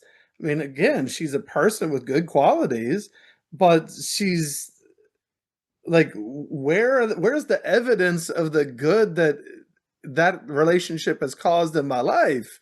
It has not caused me good things. It has brought pain and suffering. Right. And, if my siblings were to leave, I mean, again, I'd be happy to see any of them again if they left, but the only way we can have a relationship is if they leave. Because as long as they're in it, that means they're not healthy. And I Mhm. just don't want or need toxic relationships in my life. And so, like, getting to that point where you no longer define yourself through the eyes of others is quite freeing because you don't, I mean, I disassociated, I'm shunned, but I'm Mike. I mean, people ask me that at parties now, and they're like, so you're not a Jehovah's Witness. What are you? Um, I know what they're looking for. They're wanting to, get me to go to their church usually. I'm an Mhm. atheist and whatever. But I Mhm. just say, well, I'm just Mike, and that's all I ever needed to be. I just needed to be me. And Yeah. it's kind of a nice place to be. I mean, whatever beliefs a person holds or doesn't hold, there's so much more to us than a religious label of whatever type. Mhm. That's where, like I said, holding space and being kind to others, not Yeah. judging them for what they're believing and labeling them like, oh, this person's not part of Christianity, so we can't talk to them. It's not like that. I mean, at least for what I'm learning, it's complete opposite. It's just love people. I mean, just be kind, be lovable, unconditionally. I mean, what I used to end all my This JW Life episodes with the love others, do no harm, and go be happy. And that's just kind of the way I see life. Just love other people. Now I Yeah, say love others and yourself. Do no right. harm and go be happy. But yeah, that's I think a pretty decent way to be a human. And if there's a God and that's not enough for that God, well, I don't know what to tell him. It's it's been a journey for sure. I think I think getting baptized and was a mistake in a way, obviously lesson learned, but it's been a blessing in disguise down the road. Well, It was a yeah, it was a stressful mistake, but you're time. 15 Yeah, and under definitely tremendous pressure. don't make choices when you're 15 like that. Tremendous. Well, again, was it a choice or was Yeah, it coerced? it was not a choice. Like I said before, they tell you you have a choice and that you can make Bible trained conscious choices, whatever. It's not like that. You're always pressured in some way, somewhat way. No one can force you, but you're still immensely pressured, and you're put in through a lot of fear. I mean, that's what got me was the fear of I'm going to be destroyed and Armageddon. That was my fear for me. Well, sure, we Um, don't let kids hold any other types of contracts mm-mm. because we as human beings know that 15-year-olds are not good at making lifelong decisions. So, and the other thing I wanted to say was with that baptism thing, I think a lot of it too, the reason we kind of fall into that is obviously that's all we're ever told, but Mhm. we weren't allowed to play sports or participate in anything else. Had we maybe had the chance, had I maybe had the chance to participate in the sports I wanted or actually attend band class properly, not just when I could, I probably would have kept my mind a little busier and off of other things in a way, Maybe. Yeah, what you're saying is, had I been allowed to have my own identity, I wouldn't have taken the one forced upon me. Yeah, I mean, that's what you're saying. Had I had a chance to actually be myself and enjoy and explore the things, anything outside of this, to have my own identity as Ezzi, then I wouldn't have been Sister Ezzi. right. Well, and for me, it was more so like the way I looked at it was everybody was always so worried about premarital sex. That was the only thing you ever heard discussed in Jehovah's service. Witnesses are more sex obsessed than the world. I'm telling you, it was so bad. I mean, that's the first thing people would talk about. It's the first worry. First, anything you would hear is that. Sure. And it's like, if I was in sports and had my mind preoccupied elsewhere, maybe I wouldn't have even cared about that stuff. I don't know. Maybe, yeah, we're teenagers. We go through all kinds of changes in Well, hormones. sure. Yeah. But there are outlets for us because a lot of us, including myself, you got to spend time at home or at the meetings Mhm. or at home with JWs or at the meetings or in service. You're very confined to one box. So I'm sorry to say, a lot of the times, like all the gossip I would hear in service to me felt like you must be so bored with your lives that you have to believe the rumors and gossip about all these other people. And I would just remember sitting in those cars and I'm like, why are these ladies being so brutal?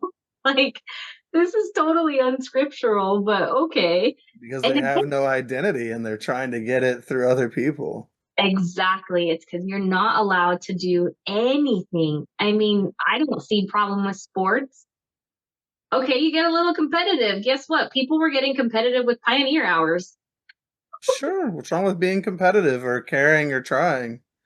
Exactly. There's nothing wrong with it. But anyways, that's just, there's so much that you're deprived from, so much you're not allowed to do. And shunning, obviously you're deprived from family and friends. You lose everything. And I don't think that these people understand that concept of you literally lose everything. It is abusive. It is toxic. I have a cousin who is starting to fade and has come forward with his parents about this, Mhm. and how he does not agree with shunning. I haven't talked with him personally. I've just heard it through the grapevine. And I hope that things move in that way and that his parents see it for what it is too, because they're great people, but it's not okay. It really does cause a lot of harm. Absolutely. Great people don't shun their kids, though. Correct. So I hope they see through that. I mean, look, at the end of the day, the way I like to say it, at least for myself, I'm not going to speak for everybody else, but at 38 years old, when I disassociated and I was shunned, I didn't lose my family at 38. I lost my family when I was 8 years old, and they joined a cult. That's when I Mhm. lost my family. Most of us aren't losing our family when we're getting shunned, as I see it. We lost them a long time ago. They've been lost for decades. Most of our family is very, very lost. Right. And that, hopefully someday, again, the only person that we can ever control really is ourselves. And hopefully those people eventually find their own path towards something better, something different. The Mhm. real life. I'm just, hashtag best life ever. I hope that someday they find a life where they can be themselves and there is no paradise. Like, you're going to live on earth and it's going to be hard sometimes. It's hard for everyone. Everyone gets cancer, not just ex-Jehovah's Witnesses or people in the world. So do Jehovah's Witnesses. I guess if we want to quote their scripture, God makes it rain on the righteous and the unrighteous, right? Like, um, they they experience all the same things too. They're just so busy feeling different that they believe that they're special and that other people are somehow inferior. And you do get into that mindset. I mean, I thought I was Yes. almost indestructible, untouchable until I got Yeah. disfellowshipped. It's like, oh. Yeah, 100%. Um, well, let's end on this. What is good in your life today? What do you like about Ezzi's life now? I love my freedom that I can express myself. I love being able to nerd out on anime and Star Wars and whatever I want. I love helping others. That is a big thing I have learned, is that I truly do want to help more people. And I hope that maybe one day I can in a bigger way. Um, and there's a lot of people that need help for very many different reasons. There's no reason why we have to, not help and not be kind. I love that currently, like I mentioned earlier, I am engaged. Our wedding is coming up in October. That's Oh, an exciting, congrats. yeah, it's an exciting time for me. It's my first time, obviously, so I'm just like super excited and nervous. And realistically, I just feel really blessed. I have amazing friends in my life. I mean, they have been there through thick and thin. They have housed me at times. They have provided food and fuel. They just go above and beyond. And I only hope that I can return the kindness back somehow with them, but I know they don't expect it. And some of them are now like family to me. So I've learned that blood isn't always thicker than water. And that's, 100%. yeah, that's just how it is. Um, Gosh, life is so good. I'm racing. I get to race now, which is just for fun. I don't do it for money or anything Auto like. racing, right? Yes, automotive racing. I have my own car that I've built. I've got an awesome dog. He is old, unfortunately, but I'm hoping for more years with him and maybe, down the road some more dogs because dogs are the best. I'm very biased towards dogs. And it's just, even though life throws us lemons at times, throws me lemons, it gets hard, I go through the struggles, I am so much happier now. I get to be me. I get to enjoy people. I don't have all these rules and fears looming over me and these night terrors. It's just so much better now. Even though I am shunned by family at this time, life is better. I couldn't ask for better. If you want to tell your story on the podcast, buy merch, or get more information, go to shunnedpodcast.com.